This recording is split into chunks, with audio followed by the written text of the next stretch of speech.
Baik Bapak Ibu, saya perkenalkan dulu pembicara kita pada pagi hari ini, Pendeta Septemi Eukarista Lakawa. Beliau juga rekan kami waktu studi di STFT Jakarta sekarang namanya.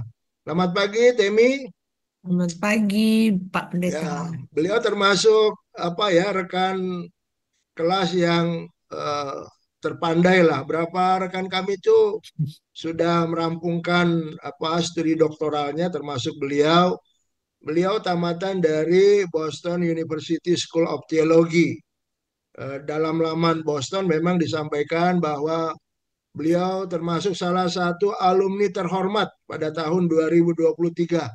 Jadi sebuah penghargaan yang luar biasa kepada Septemi dan dia menamatkan studi doktoralnya tahun 2011 dan menjadi satu-satunya perempuan ya sampai hari ini yang memimpin Lembaga Teologi Sekolah Tinggi Filsafat Teologi Jakarta. Dalam laman STFT dikatakan salah satu kontribusi beliau adalah membangun fondasi rencana jangka panjang untuk 20 tahun ke depan bagi STFT Jakarta 2022 sampai dengan 2024 dan tahun pertama digerakkan program Green Campus Blue Seminary. Jadi memang apa ya, apa yang menjadi perkembangan dunia secara keseluruhan juga diedukasi lewat pendidikan teologi dan banyak hal yang nanti akan kita pelajari termasuk juga disertasi beliau yang sudah dikembangkan ya. Saya sudah dapat bukunya Kemurahatian dan Trauma. Ini bagus ini buku. Jadi bagi Bapak Ibu saya endorse ini memangnya sengaja supaya Bapak Ibu bisa memiliki bukunya. Ini buku luar biasa dan semoga juga banyak hal yang bisa kita kerjakan lewat sumbangsih ya Pendeta Septemi dalam kehidupan bergereja maupun juga dalam pendidikan teologi. Baik, sekarang waktunya kepada narasumber kami, Pendeta Septemi, tersedia waktu 45 menit. Silakan Ibu Pendeta. Ya, terima kasih banyak. Kami biasa dulu memanggil Stephen dan Temi.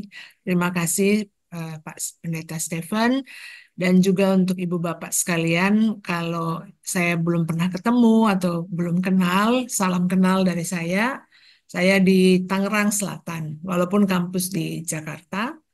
Terima kasih banyak khususnya juga untuk Pendeta Stephen dan tim dari Departemen Teologi dan Persidangan Gerejawi GPIB sehingga saya diberi kesempatan untuk bertemu dengan Ibu Bapak. Nah, tema kita atau fokus kita pada hari ini saya lihat bukan tema yang baru, khususnya tentang digital, komunitas digital.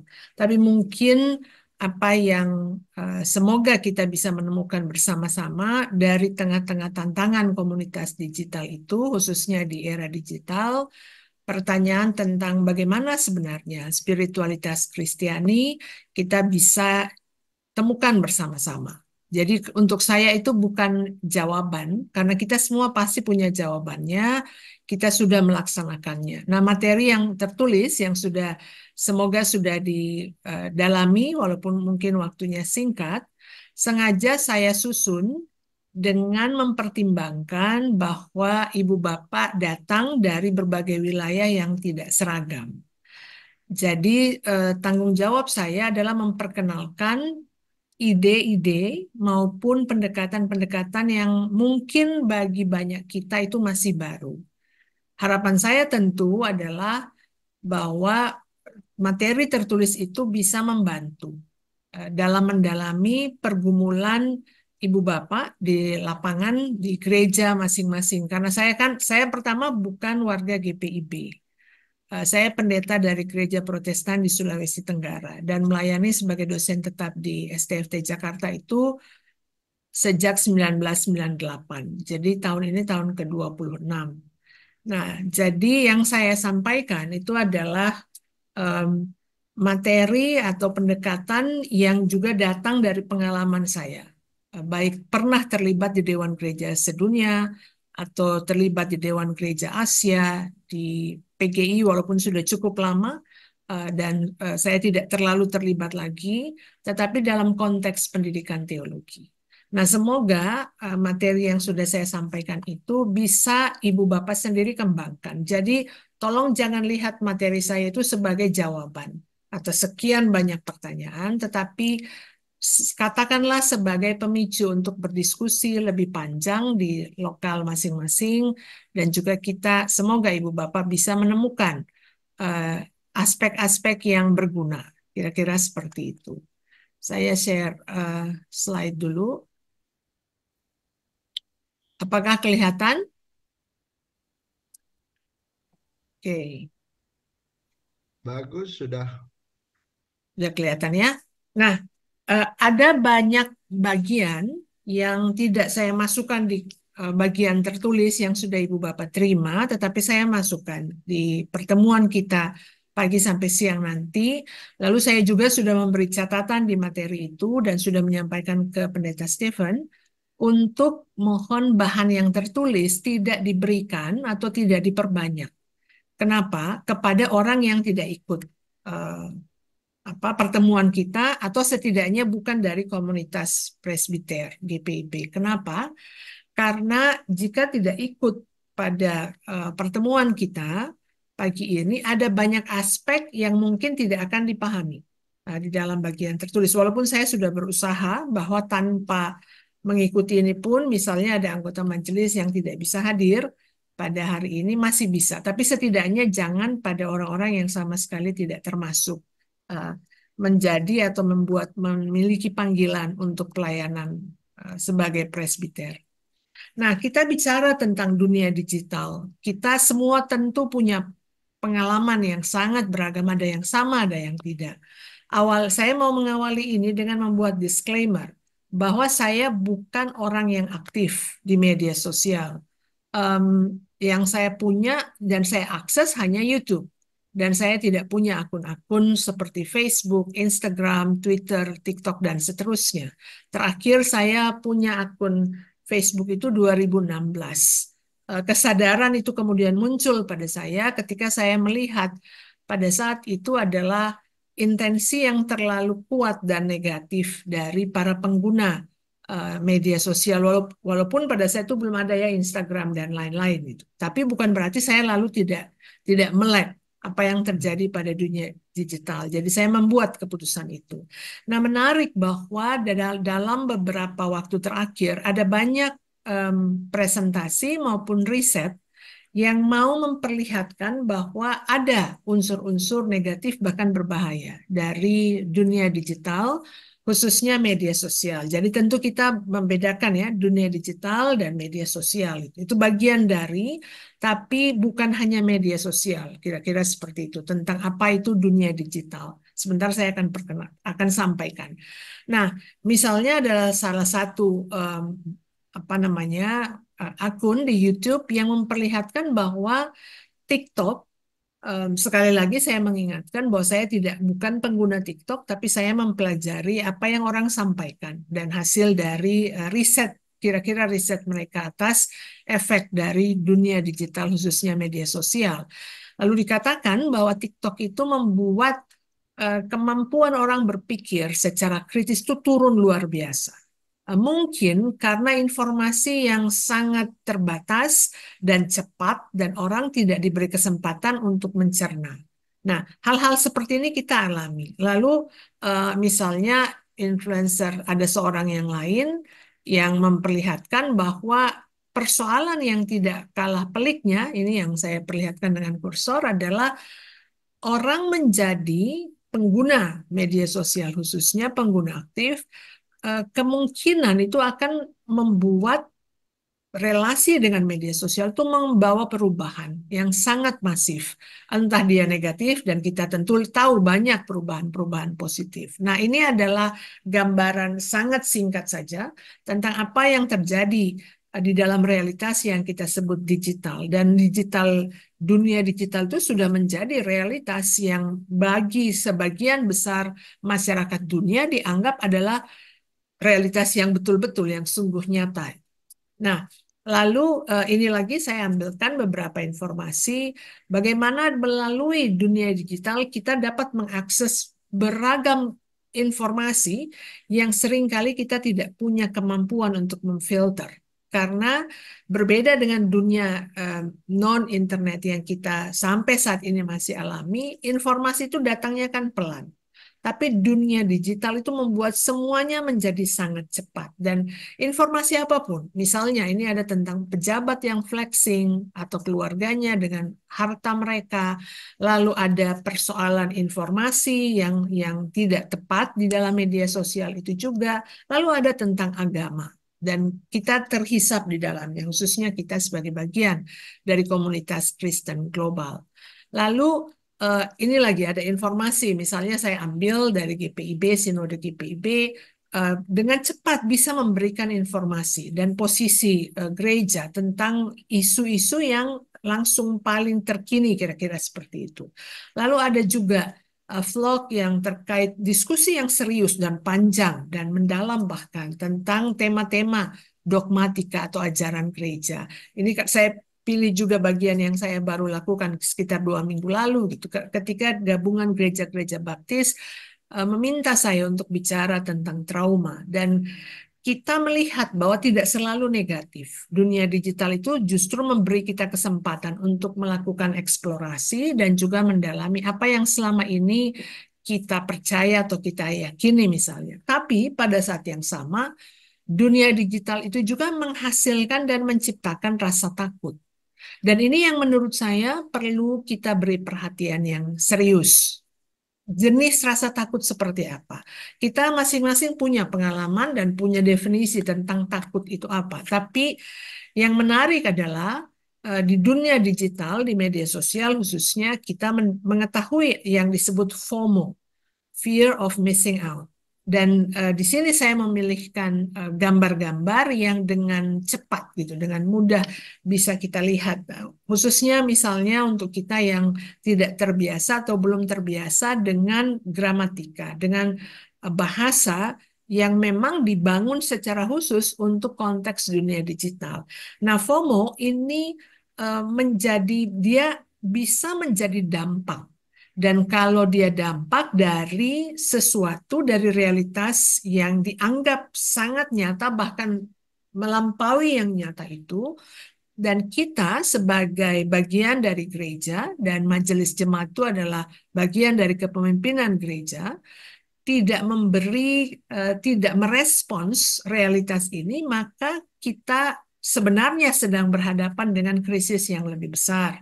Nah, sebagai bagian dari rasa takut yang diciptakan bahkan di tengah-tengah dunia digital ini, kita bisa lihat gitu. Misalnya di sini ada gejala yang diperlihatkan, itu gejala-gejala orang FOMO. FOMO itu fear of missing out, itu artinya kita nggak mau kalau kita tidak tahu apa berita terbaru. Dan kalau kita tidak mau ketinggalan, berarti kan kita selalu harus akses informasi yang datangnya seperti hujan yang seperti itu ya, yang kita tidak punya filter, apalagi kalau kita tidak punya payung, itu kita akan basah kuyup dengan informasi seperti itu. Lalu orang yang selalu melihat bahwa dirinya tidak bisa tanpa gadget misalnya ya, awalnya mungkin ketika kita mengetahui, misalnya ini berbeda sekali dengan masa pandemi COVID-19, kita memang selalu harus mengakses supaya kita tahu apa informasi yang kita bisa dapat. Tapi sebenarnya efek dari kebergantungan kita pada gadget kita untuk mengakses informasi tanpa kita lagi bisa menyaring apakah informasi itu memang kita butuh atau tidak. Misalnya begini, kita butuh informasi yang bisa membuat kita tenang, misalnya. Kita cari.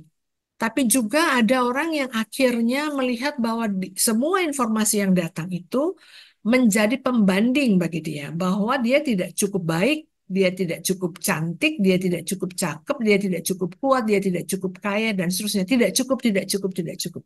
Dan ini yang menghasilkan persoalan kesehatan mental. Lalu ini juga yang menjadi implikasi dari pertanyaan spiritualitas seperti apa kira-kira yang relevan untuk kita dalam konteks seperti ini. Nah, apalagi kalau kita lihat misalnya di sini gejala FOMO itu orang-orang terus berusaha mengikuti tren. Saya tidak mengatakan ini hanya orang muda ya Ibu Bapak, karena kita tahu bahwa internet itu atau dunia digital itu memang membuka akses dan mau menjemput kira-kira begitu kesempatan dari kelompok usia yang sangat beragam dan bukan hanya untuk orang muda. Nah, jadi ada kebiasaan-kebiasaan sosial yang kemudian perlahan-lahan luruh, gitu, tergerus karena ada sebuah cara hidup yang dianggap ini lebih sesuai tren dan semua itu menghasilkan pertanyaan-pertanyaan yang tidak mudah untuk direspons terhadap persoalan dan tema yang mau kita bahas pada saat ini. Selain itu, selain banyak hal yang baik gitu yang bisa kita lihat dari dunia digital, persoalan yang masih jarang sekali direspons oleh gereja itu adalah kekerasan. Dan untuk konteks percakapan kita hari ini, kekerasan yang memang lahir, diperluas, diperbanyak, diintensifikasi melalui dunia digital.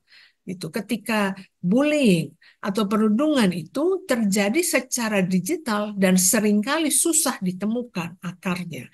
Tapi kita tahu dalam beberapa waktu terakhir catatan digital atau sejarah digital atau jejak digital itu tidak bisa hilang. Jadi di satu pihak kita bisa mengidentifikasi sumber-sumber dari kekerasan yang sifatnya digital itu untuk bisa mengakses pelaku maupun struktur yang menyebabkan hal itu terjadi. Tapi kita bisa melihat bahwa dengan masifnya digitalisasi dunia kita, maka siapapun kita menjadi sangat rentan pada implikasi-implikasi yang saya sebutkan tadi, khususnya untuk anak-anak, remaja, dan kaum muda.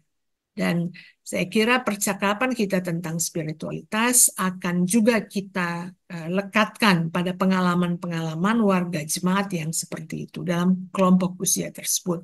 Nah, pertemuan kita ditetapkan oleh panitia punya 3 tujuan. Kita memahami, mau mengembangkan, dan menerapkan secara praktis spiritualitas itu. Mungkin untuk pertemuan kita yang tidak panjang ini sampai jam 12, saya akan fokus pada memahami.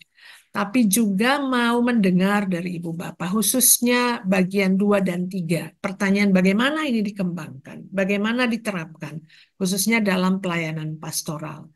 Nah, 3 konsep yang saya tawarkan karena melekat pada tradisi kekristenan, juga pada ajaran kekristenan, yaitu komuni doa, komuni pati, komuni publik.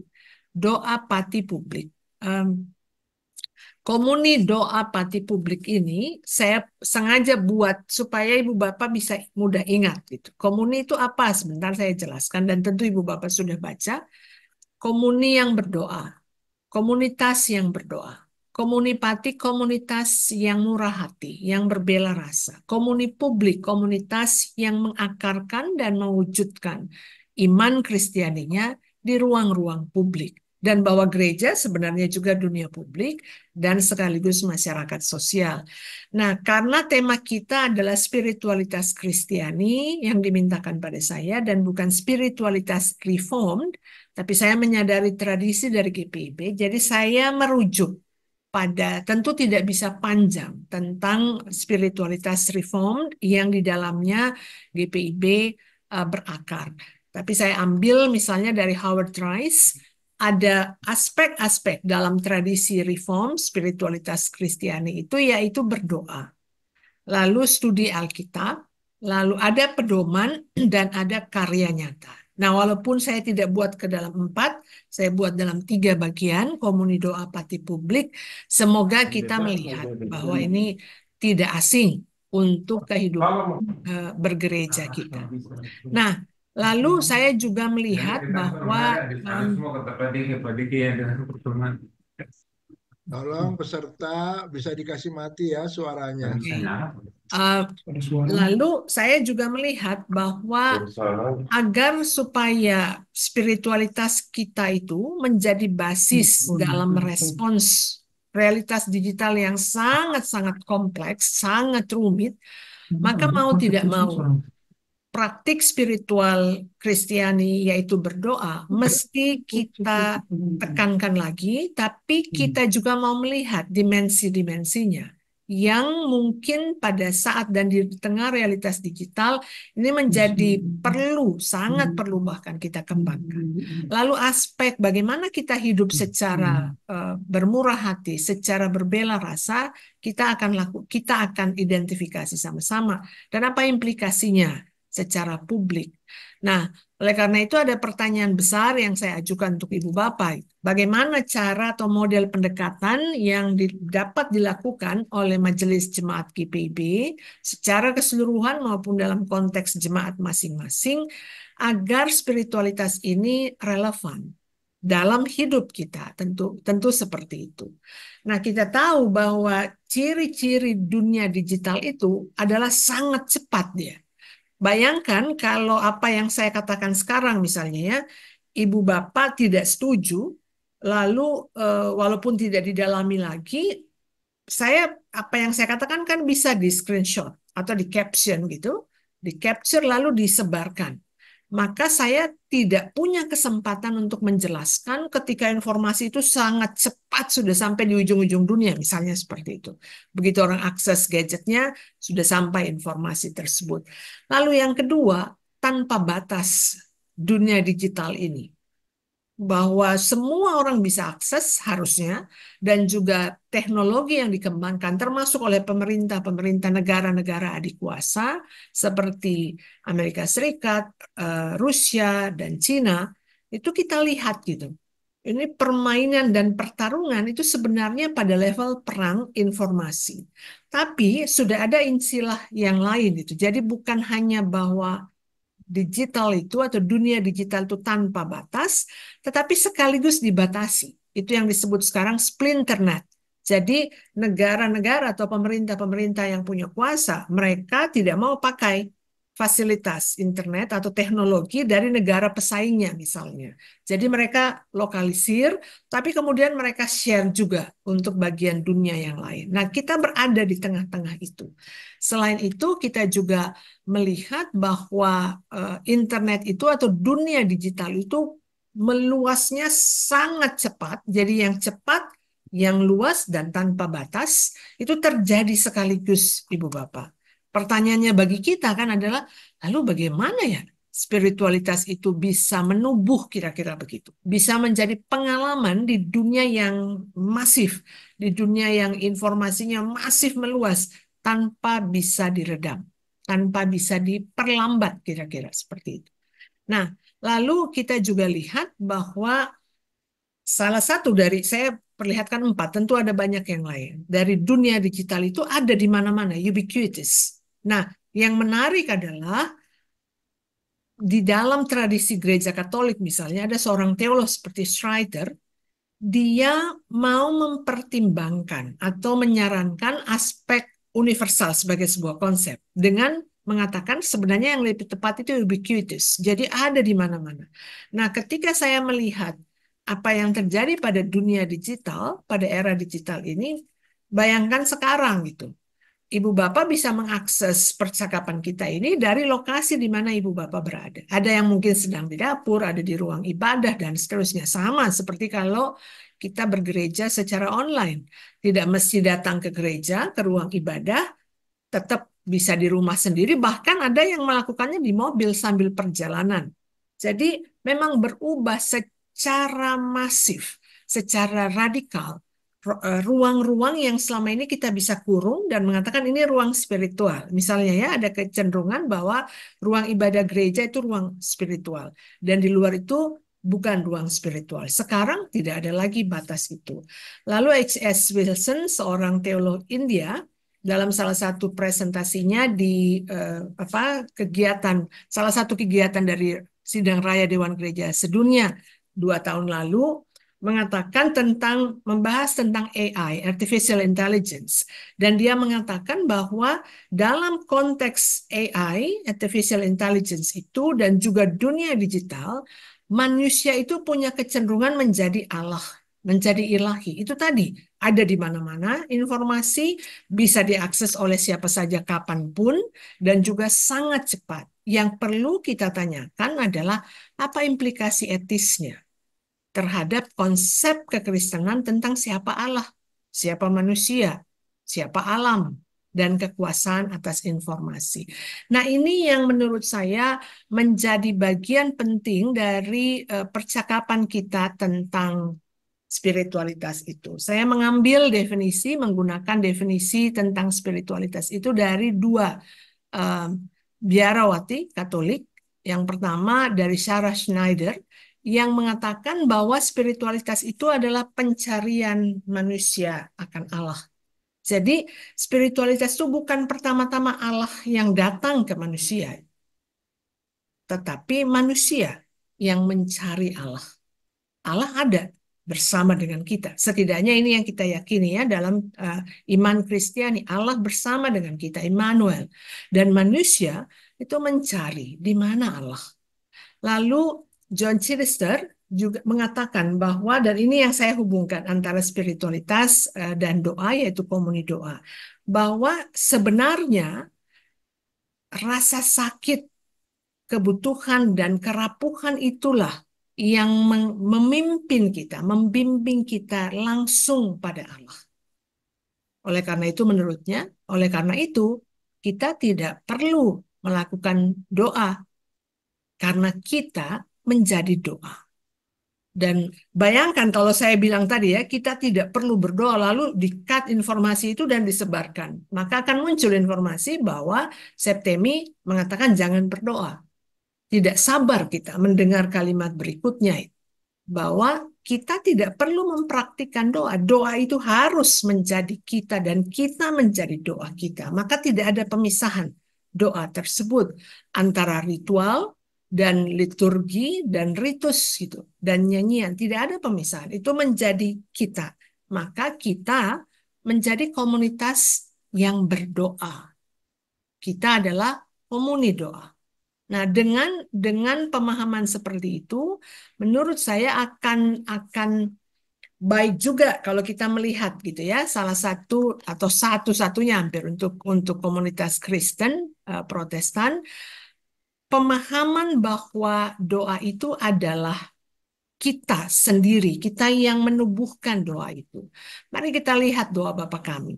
Dan ini doa yang karena doa yang paling kita kenal, yang paling kita terbiasa ya. Kalau kita lihat dari Injil Matius, doa Bapa kami itu adalah doa yang memperlihatkan tanggung jawab kita sekaligus personal, individu, sekaligus komunal, publik, secara kolektif. Dan kalau kita lihat saya di tulisan saya itu, di materi yang Ibu Bapak sudah dapat, di situ saya merujuk pada tulisan sudah lama sekali, termasuk bagian awal dari seri Selamat almarhum Pendeta Andar Ismail, dosen kami. Ketika Pak Andar mengulas tentang doa Bapa kami, saya ingat sampai sekarang tulisan itu, padahal tulisan itu saya lupa persisnya terbit pertama kali tahun berapa, tapi yang pasti sudah lebih dari 20 tahun lalu. Nah, lalu Pak Andar menceritakan bahwa doa Bapa kami itu punya 3 bait, 3 stansa kira-kira seperti itu. Saya kemudian mendalaminya dan melihat bahwa kalau kita melihat 3 stansa itu saling terkait, maka yang di tengah stansa kedua itu adalah inti yang memperlihatkan bagaimana yang spiritual itu terkait dengan yang etis, terkait dengan yang sosial. Karena pada bagian kedua itu kita meminta pada Tuhan, berikanlah kami pada hari ini makanan kami yang secukupnya. Lalu dilanjutkan, dan ampunilah kami akan kesalahan kami, seperti kami juga mengampuni orang yang bersalah kepada kami. Nah, di dalam teks Indonesia itu diartikan kesalahan. Tapi dalam konteks biasanya terjemahan kata itu untuk bahasa Inggris, kata yang dipakai itu masih ada yang menggunakan kata ini, debts. Itu hutang. As we forgive of our debtors. Seperti kami mengampuni orang yang berhutang kepada kami. Dan ini yang dirujuk oleh Pak Andar dalam tulisannya dengan merujuk pada salah seorang Bapak Gereja Origenes yang memperlihatkan bahwa doa Bapa kami itu memperlihatkan 3 dimensi relasi. Kita dengan Allah, kita dengan sesama, dan kita dengan diri sendiri. Dan bayangkan bahwa di tengah itu relasi itu diceritakan intinya pada makanan. Dan makanan itu yang seperti apa? Makanan yang cukup. Cukupnya untuk kapan? Setiap hari. Pada hari ini kita minta makanan itu cukup, jangan berlebihan. Dan sebagaimana kita minta makanan itu pada hari ini juga kita menyatakan bahwa kita mau membayar hutang kita. Nah, kita perlu mencari tahu hutang kita itu apa. Hutang kita pada Allah itu apa, hutang kita pada sesama, dan saya menginsert itu bukan hanya sesama manusia, tetapi alam, dan juga diri kita. Hutang kita apa? Hutang kita salah satunya dikritik di dalam doa itu adalah kita tidak pernah merasa cukup. Dan dari mana itu? Hilangnya rasa cukup datang. Peran dunia digital, informasi, orang menjadi sangat konsumtif. Bayangkan sekarang ada banyak orang yang makan mengikuti tren, bukan makan karena itu nutrisi yang dibutuhkan tubuhnya. Orang-orang muda, anak-anak itu mudah sekali mendapat informasi dan dibentuk otak mereka bahwa makan A itu lebih baik karena ikut tren dan bisa mencontoh orang-orang terkenal dengan apa yang mereka makan. Pada saat yang sama kita tahu bahwa makanan itu belum tentu nutrisius, belum tentu bergizi. Nah, itu salah satunya. Sejauh mana hidup doa kita itu mewujud dalam keputusan-keputusan etis yang kita ambil dalam hidup setiap hari. Lalu saya ambil 3 lukisan dari Nalini Jayasurya tentang doa yang menubuh. Sebentar, kalau ada pertanyaan dalam diskusi saya bisa kembali ke sini. Tapi kenapa saya pilih gestur?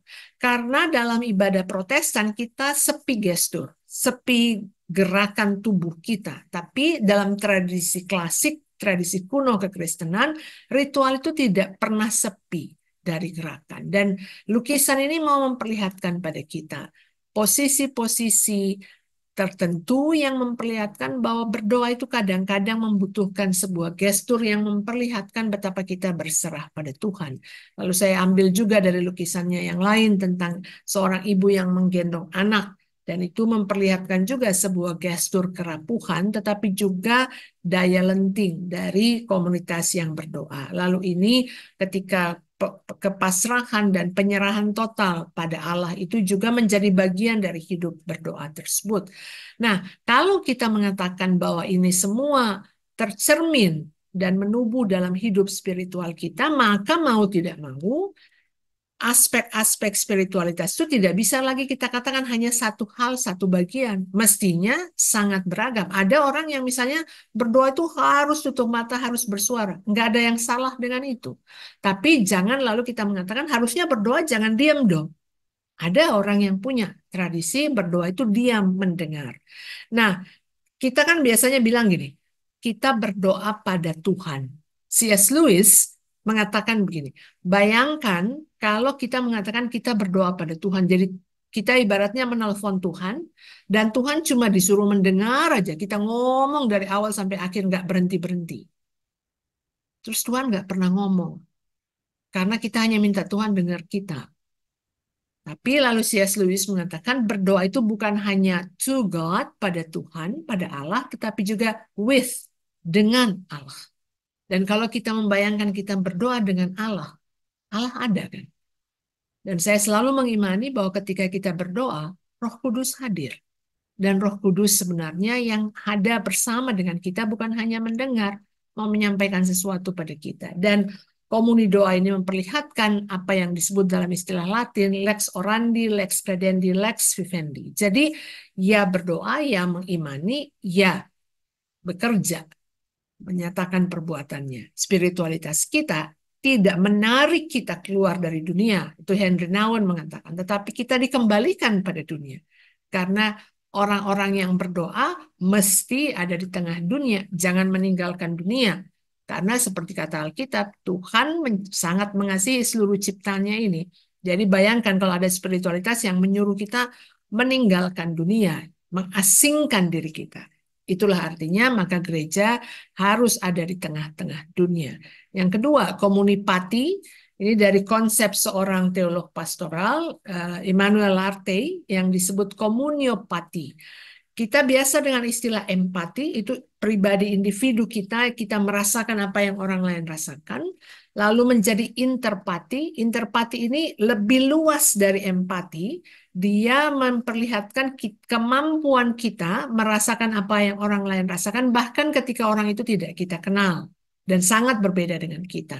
Dan yang terakhir dia usulkan adalah komuniopati, yaitu komunipati, komunitas yang mampu dan bersedia berbela rasa, merasakan penderitaan orang lain. Nah, ini sangat penting untuk majelis jemaat dalam merumuskan bagaimana praktik pastoral untuk melihat bahwa praktik pastoral yang saya sebut pendampingan pastoral itu tidak satu macam.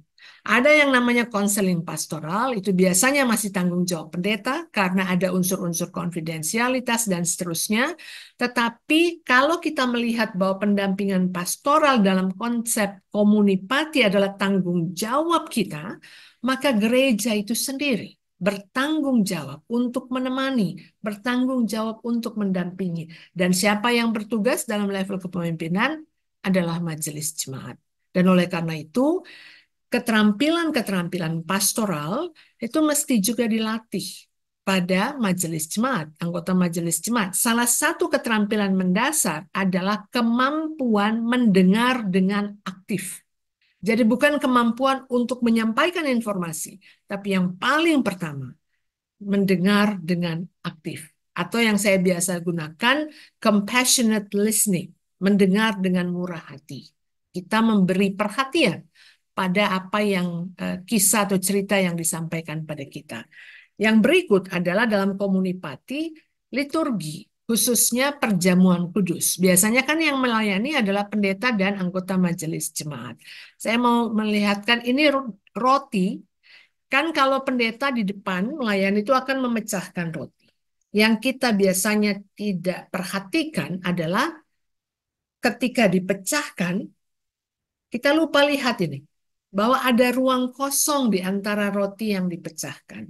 Seorang teolog Protestan, sudah lama meninggal, Kosuke Koyama dari Jepang mengatakan bahwa ruang kosong di antara roti yang dipecahkan itu adalah ruang Roh Kudus.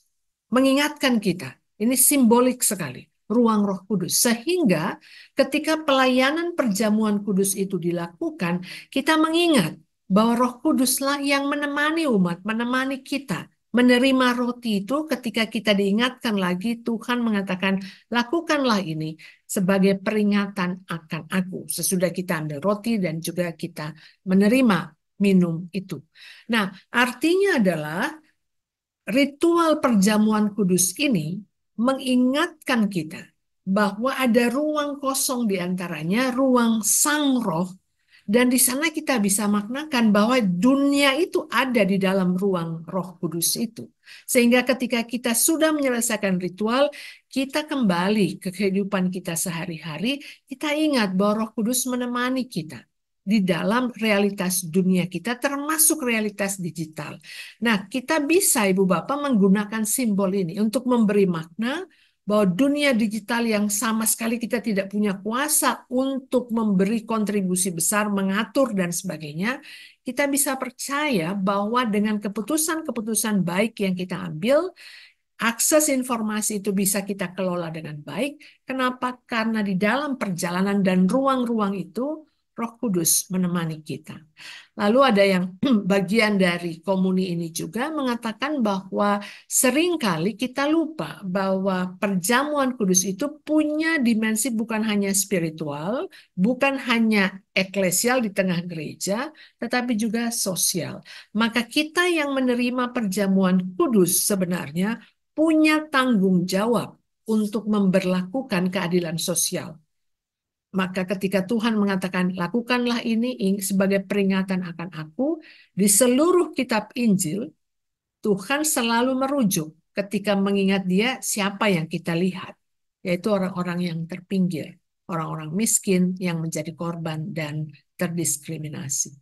Nah, lalu kalau ini komunipati berarti liturgi kita bukan hanya setiap hari Minggu, tetapi di hari-hari lain kita beribadah, adalah wujud bahwa kita ini komunitas yang berbela rasa dari kata pati, patos. menderita, turut menderita.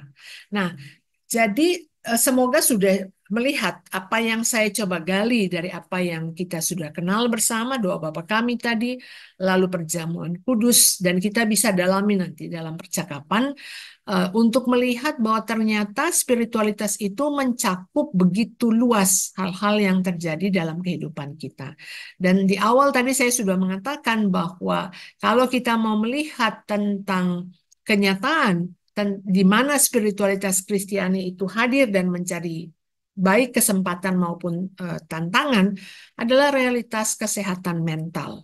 Terlalu banyak kasus-kasus yang menyebabkan orang secara mental menjadi tidak kuat.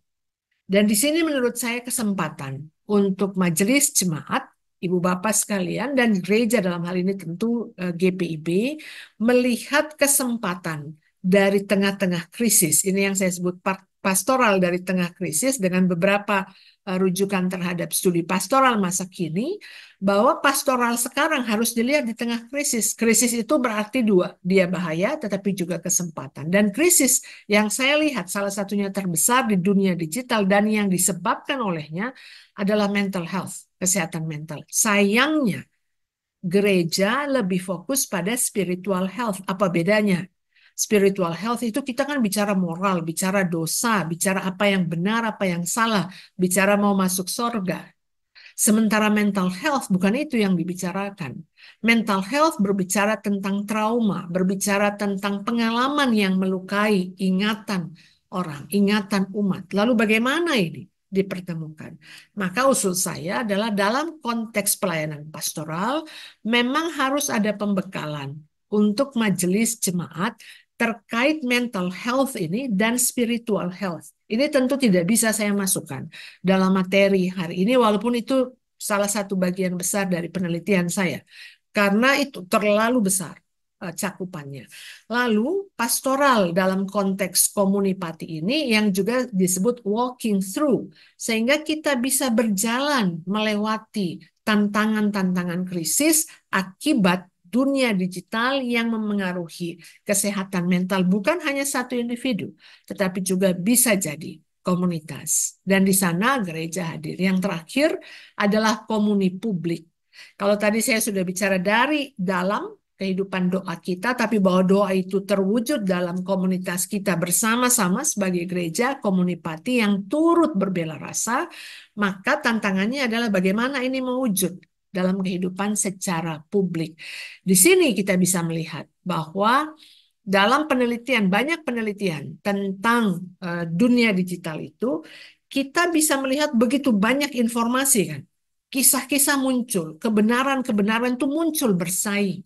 Bayangkan warga jemaat kita akan bertanya, mana yang benar, mana yang salah. Dan mereka tidak punya pedoman, tidak punya bimbingan untuk bisa mengatakan ini yang benar, kalau ini yang benar, lalu apa yang saya harus lakukan? Mana yang saya harus ikuti ketika informasi tentang kebenaran itu bersaing muncul secara sangat masif.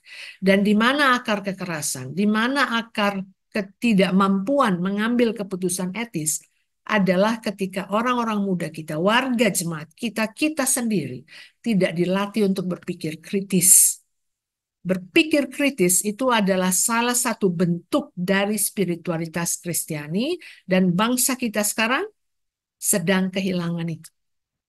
Dan oleh karena itu, dalam rangka komuni publik ini, kita perlu mempertanyakan di mana itu spiritualitas kita yang memampukan kita berpikir kritis. Kita mesti tanya, kalau kita menyebarluaskan informasi, cerita, ini ceritanya siapa? Dan kalau kita menyatakan ini yang benar, ini kebenarannya siapa? Itu pertanyaan banyak orang muda yang meninggalkan gereja dan meninggalkan komunitas agama. Karena bagi mereka, semuanya menjadi kabur, tidak jelas. Lalu tidak ada kemampuan kita untuk merespons ketika orang-orang muda mengajukan pertanyaan yang menurut kita, kok pertanyaannya tidak sopan. Pertanyaan kritis, padahal kita butuh itu. Dan kita perlu mencari tahu ceritanya kita itu apa. Ketika gereja sudah seperti ini misalnya. Gitu ya. Bagaimana kita mau mengekspresikan ketika sekarang jumlah orang muda Kristen dan di atas orang muda itu semakin jarang pergi ke gereja onsite. Mereka lebih baik mengakses. Tapi tampaknya yang mulai lebih banyak adalah orang yang menceritakan kisah-kisah Alkitab, tapi dirinya sendiri tidak pernah punya hubungan atau relasi dengan gereja. Nah, sekarang kita berada di tengah dunia seperti ini, maka Stoker Walker mengatakan jangan-jangan gereja atau kekristenan di masa depan itu akan kehilangan. Siapa tahu di puluhan tahun mendatang, gedung gereja di Indonesia kecil-kecil, imut-imut. Karena nggak ada lagi yang datang. Jadi jangan berpikir yang di barat itu, yang banyak gereja kosong, ada yang diubah menjadi masjid, diubah menjadi museum, itu bukan masa depan kita. Karena kalau di barat sebelum pandemi yang dihadapi adalah sekularisasi, sekarang yang kita hadapi adalah digitalisasi, bergabung dengan sekularisasi, bergabung dengan pengalaman pandemi. Maka menjadi pelik. Nah, semoga Ibu Bapak sekalian, kita ini ada di paper saya juga yang memperlihatkan gitu bahwa yang ditawarkan dunia digital kemudahan terhadap akses. Jadi untuk para pendeta, dan saya harus segera berhenti supaya kalau khotbah selalu bersiap, termasuk ketika anggota majelis jemaat diminta untuk menyebarkan firman. Selalu harus bersiap. Kenapa? Bukan karena dunia digital, tetapi juga karena dunia digital, karena orang akan segera mengakses informasi yang kita sampaikan. Orang-orang muda khususnya. Mereka akan, saya pernah dengar teman saya, pendeta khotbah di depan, mereka di ruang ibadah, dia langsung Google ketika mendengar konsep yang disampaikan pendeta, untuk memastikan ini pendeta asal ngomong atau tidak. Sebegitu dahsyatnya informasi, Ibu Bapak. Nah, bagaimana spiritualitas Kristiani itu menolong kita untuk tidak lagi hanya melihat dunia digital sebagai bahaya, tapi sebagai kesempatan di mana kehidupan iman kita itu sungguh-sungguh nyata. Ini hanya gambar ketika dunia digital memberikan akses pada kita, dan menurut saya ada baiknya tetapi ada bahayanya. Ketika orang muda membaca tentang Alkitab itu dari Twitter dan sepotong-sepotong, dan semuanya dicocokkan dengan pengalaman mereka. Begitu kita baca konteks dari teks itu, totally berbeda. Nah, bagaimana ini? Jadi melek informasi dan teknologi mesti selaras dengan melek iman itu sendiri. Dan sumber-sumber dari iman dan spiritualitas kita. Nah, dengan demikian, kita bisa bersama-sama menyepakati, kalau saya, bahwa tugas sebagai presbiter itu ternyata tidak mudah. Tetapi mestinya dari ketidakmudahan itu, apalagi di tengah-tengah konteks dunia sosial, kekristenan menitipkan pada kita, iman kita itu menitipkan pada kita, ada laku hidup yang bisa kita teruskan dan melampaui semua kepelikan pada saat ini, yaitu berdoa. Komunitas berdoa dan komunitas yang memiliki murah hati dan bela rasa, dan komunitas yang tidak meninggalkan dunia tapi hadir di tengah-tengah publik itu. Demikian dari saya, Ibu Bapak. Kembali ke Pendeta Stephen. Ya, terima kasih Pendeta Temi. Baik Bapak Ibu, sebelum kita jeda 5 menit, saya ringkaskan dulu percakapan kita. Pendeta Septemi tadi memaparkan 3 dimensi teologis gereja sebagai komunitas digital. Yang pertama, komunitas doa. Dan dalam hal ini memang pentingnya tidak hanya bagaimana kita berdoa, tapi kita juga adalah doa itu sendiri, komunitas yang berdoa. Dan bagaimana memperlakukan doa Bapa kami dalam tanggung jawab etis, politik, dan sosial. Lalu juga dibicarakan tadi menyangkut komunipati, yaitu komunitas yang berbela rasa. Dan dalam hal itu memang sebagai pelayan-pelayan Tuhan penting untuk mendengar dengan kemurah hatian ya, dalam rangka menolong warga jemaat dalam pelayanan pendampingan pastoral. Lalu juga tadi dibicarakan menyangkut komuni publik.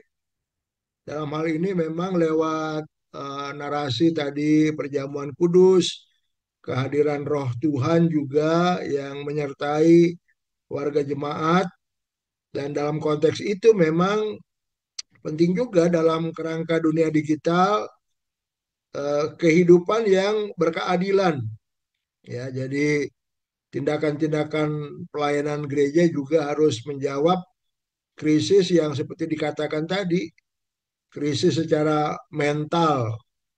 Jadi dianjurkan bahwa adanya tadi pembekalan pastoral dengan materi mental health dan spiritual health. Dan dalam rangka itu pertanyaan kritis saya juga disampaikan dalam konteks bagaimana orang-orang muda yang selalu juga mencari jawaban. Kalau kita terlalu ketat, maka mereka akan mencari jawaban di dunia digital, dan ini tentu dunia digital menjadi dunia yang di satu pihak ada bahaya, tapi juga ada kesempatan, dan itulah tugas kita untuk tetap hadir di tengah spiritualitas Kristiani. Terima kasih Bu Pendeta Septemi. Kepada rekan-rekan boleh nanti sampaikan informasi pertanyaannya di ruang chat, atau barangkali sudah mempersiapkan diri seperti yang tadi saya sampaikan supaya percakapan kita efektif. Nah, betul bahwa ada ritual yang tidak bisa dilakukan secara online, secara virtual, misalnya baptisan kudus, gitu. Tapi juga kita bisa melihat bahwa ini hal yang sangat kontekstual. Dan saya minta kesediaan Ibu Bapak untuk melihat bahwa bahkan baptisan itu tradisinya, ritualnya juga berbeda. Ada yang di gereja umumnya, gereja-gereja Protestan di Indonesia, khususnya GPIB, saya kira memberlakukan baptis percik ya, Pendeta Stephen. Tapi Betul, kemudian betul. kan ada masa ketika ada gereja-gereja yang mengatakan baptis percik tidak sahih, mesti baptis selam. Itu sampai sekarang ada. Nah, saya mau mengajak kita membayangkan bahwa dunia yang berkembang ini, sekali lagi saya tidak menyarankan apapun, mana bentuk ritual baptisan yang paling benar.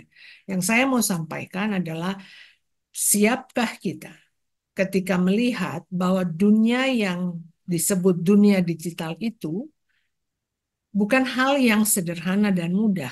Dia sedang mengubah kita. Tadi ada data yang saya perlihatkan bahwa kemungkinan tidak sampai harus 100 tahun, mungkin 20 tahun ke depan, lanskap kekristenan itu berubah karena digitalisasi ini. Dan kita sudah dapat semacam taste-nya itu waktu pandemi kemarin. Ketika semua ritual gereja itu harus disesuaikan. Bahkan ada yang tidak bisa dilaksanakan.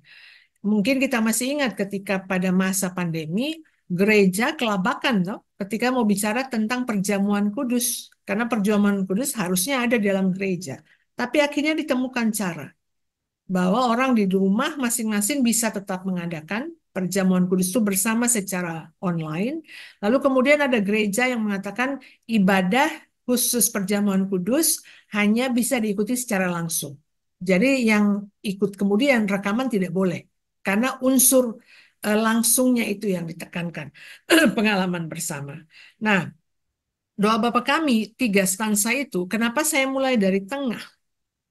Karena mau mengingatkan kita bahwa doa memohon Bapa kami yang dalam surga, ada yang bisa ingat lengkapnya? Stansa 1, dikuduskanlah namamu dan seterusnya. Lalu yang terakhir, jadilah kehendakmu di bumi seperti di sorga. Kenapa saya mulai dari tengah?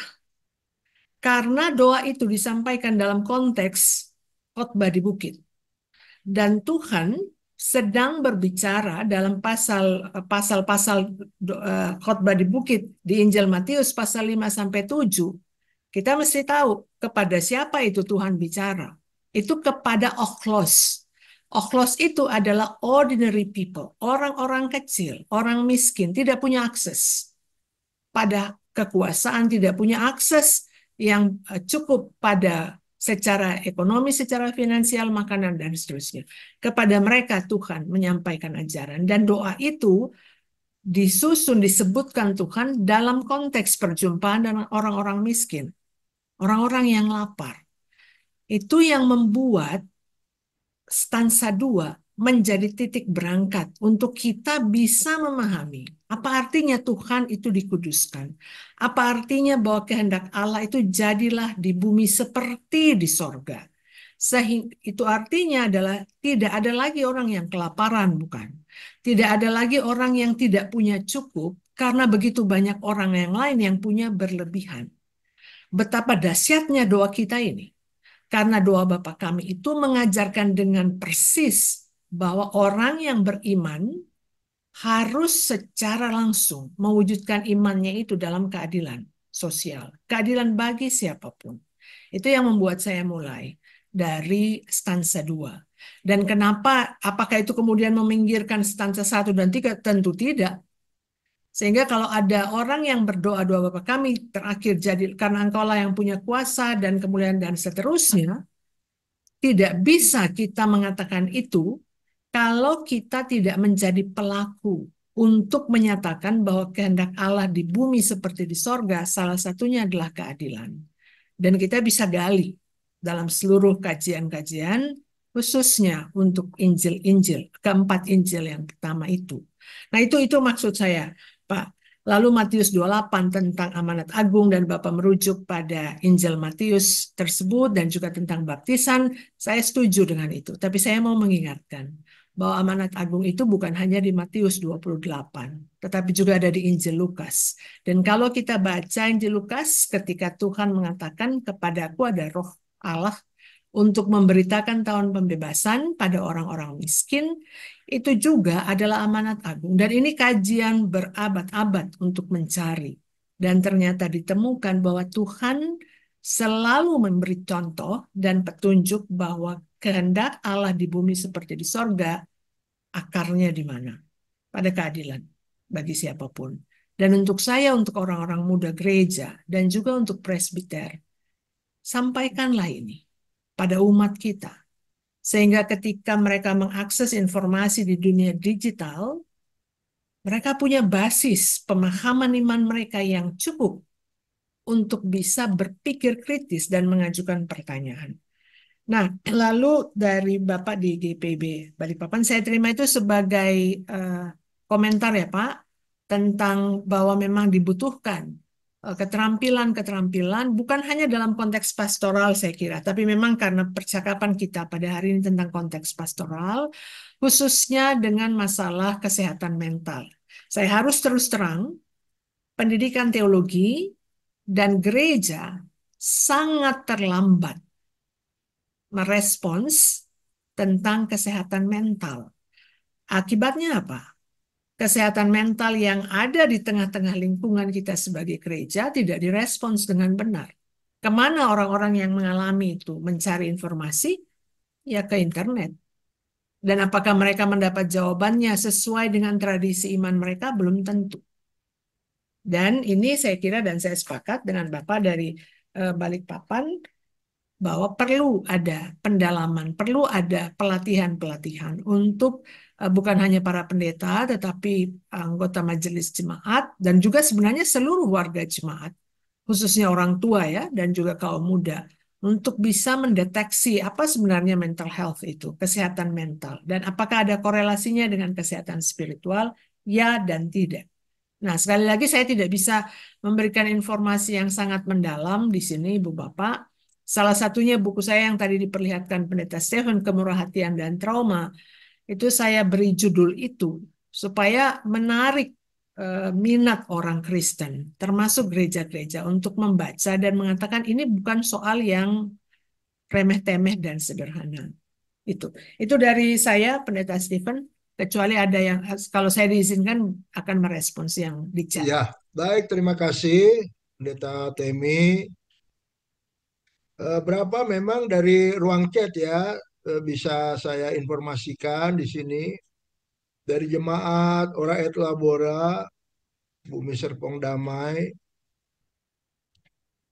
menyikapi konten-konten di medsos, TikTok, Instagram, Twitter yang dibuat barangkali oleh anggota-anggota jemaat atau pendeta yang kadang isinya tidak sesuai dengan Alkitab.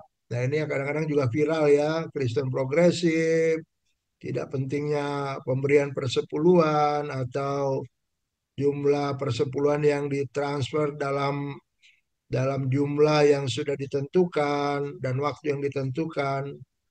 Nah, ini bisa menjerumuskan orang-orang yang kurang memahami firman Tuhan dan hanya mencari kebenaran sesuai dengan kondisi mereka. Itu pertanyaannya. Yang berikut dari menabur kasih yang mereka tanyakan menyangkut penggunaan Alkitab digital. Hmm. Apakah itu memang ya tentu di GPB sih diperkenankan hanya untuk presbiter ketika mereka bertugas harus menggunakan Alkitab cetak ya. Mungkin dari Ibu Pendeta ada tanggapan bagaimana semestinya ya. Lalu berikut dari Zebulon Batam terkait dengan pemisahan ya, yang rohani, yang duniawi, doa, kerja, kesehatan spiritual, kesehatan mental, bagaimana kita menanggapi bahwa kadang-kadang ada penyesatan ya Hmm. dan aplikasi dari komuni doa, pati dan publik itu yang ditanyakan dari jemaat di bulan Batam. Lalu juga ada tanggapan dari menyangkut program intergenerasional. Memang dua dua kegiatan yang lalu kami membahas soal pelayanan intergenerasional, bagaimana menghubungkan ini spirit generasi muda dengan kemajuan teknologi. Bagaimana kiranya kiat-kiat ya yang bisa dilakukan. Lalu dari jemaat GPB Eklesia Jakarta Selatan, ya apa yang mereka tanyakan menyangkut sifat manusia terkait dengan cocokologi dan itu yang mereka gunakan lewat teknologi AI. Sehingga ada pandangan-pandangan pribadi yang seolah membenarkan. Dan yang kedua, fenomena di kalangan anak muda yang sulit membedakan antara yang benar dan salah karena informasi yang berlimpah. Ya, dan kadang-kadang tidak mendidik dan lebih pada konten-konten yang lucu saja. Itu berapa yang ditanyakan oleh apa ya teman-teman kita. Silakan Ibu Pendeta. Baik, terima kasih banyak. Terima kasih banyak Ibu Bapak untuk pertanyaan tertulis ini. Saya sambil baca sambil merespons ya. Em, yang pertama itu tentang bagaimana sikap kita di medsos. Tadi saya sebenarnya di bagian penjelasan awal itu saya sudah sampaikan, tapi ini ada pertanyaan khususnya begini. Selalu banyak yang baru di dunia digital itu, bukan? Dan kecenderungan kita berhadapan dengan sesuatu yang baru itu biasanya dua, entah langsung menerima atau langsung menolak. Di tengahnya itu yang kita lupa. Kemauan untuk mengajukan pertanyaan. Ini benar atau tidak? Ini siapa yang bilang? Dari mana asalnya itu? Kemauan kita untuk bertanya. Sebenarnya susah memang dibangun. Ingat dulu di bumper stickers di mobil-mobil itu kan banyak. Jesus Christ is the answer kan? Yesus Kristus adalah jawaban. Tapi kita tidak pernah tanya pertanyaannya apa. Ini yang membuat kita tumbuh dalam kehidupan iman kita itu menerima semuanya. Termasuk di gereja-gereja. Umat tidak dibiasakan untuk bertanya. Apalagi kalau orang muda kan, bertanya sesuatu yang menurut dia serius. Tetapi kita yang eh, pemimpin sudah lebih tua, melihat ini bentuk penolakan, bentuk pemberontakan. Sekarang sudah tidak masanya itu. Sudah waktunya memang gereja memberi ruang supaya warga jemaat itu mengajukan pertanyaan dan bisa gereja mengatakan, sebentar, atau pendeta, saya tidak tahu, tapi saya mau cari tahu supaya kita bisa bercakap. Ini model pembelajaran yang mesti terus dibiasakan di gereja. Apalagi kalau kita lihat tadi yang saya beri contoh di TikTok, walaupun saya bukan tidak pernah mengakses semuanya itu, tapi bahwa ini kena dengan psikologi generasi muda yang maunya mendapat informasi yang singkat, cepat. Itu kan, singkat dan cepat. Kita, Alkitab kita, nggak ada yang singkat, nggak mungkin juga cepat kan. Untuk para pendeta yang dididik, dilatih untuk ilmu tafsir atau hermeneutika, tidak ada yang dilatih dalam tradisi, setidaknya yang saya tahu dari STFT Jakarta. Untuk semuanya segera cepat, singkat. Lalu kita harus bagaimana? Ketika teknologi mengharuskan gereja beradaptasi. Nah, gereja yang beradaptasi inilah. Dan menurut saya apa yang kita lakukan sekarang melalui karya kerja panitia ini dan juga sinode adalah menolong kita untuk bagaimana ini kita beradaptasi. Dan adaptasi itu tidak selalu berhasil. Adaptasi itu juga akan membuat kita memikirkan ulang konsep yang kita punya selama ini. Misalnya sekarang, ada kan sempat Kristen progresif. Kristen progresif itu disebut buruk untuk sebagian orang.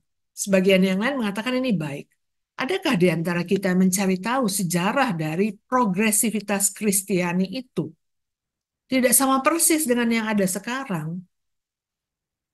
Progresif itu ada pada level bahwa ada pemikiran untuk maju, ada penggunaan ilmu pengetahuan, ada pemikiran kritis di dalamnya terhadap tradisi yang selama ini misalnya tradisi gereja membuat kita tidak mampu merespons realitas dengan lebih tepat.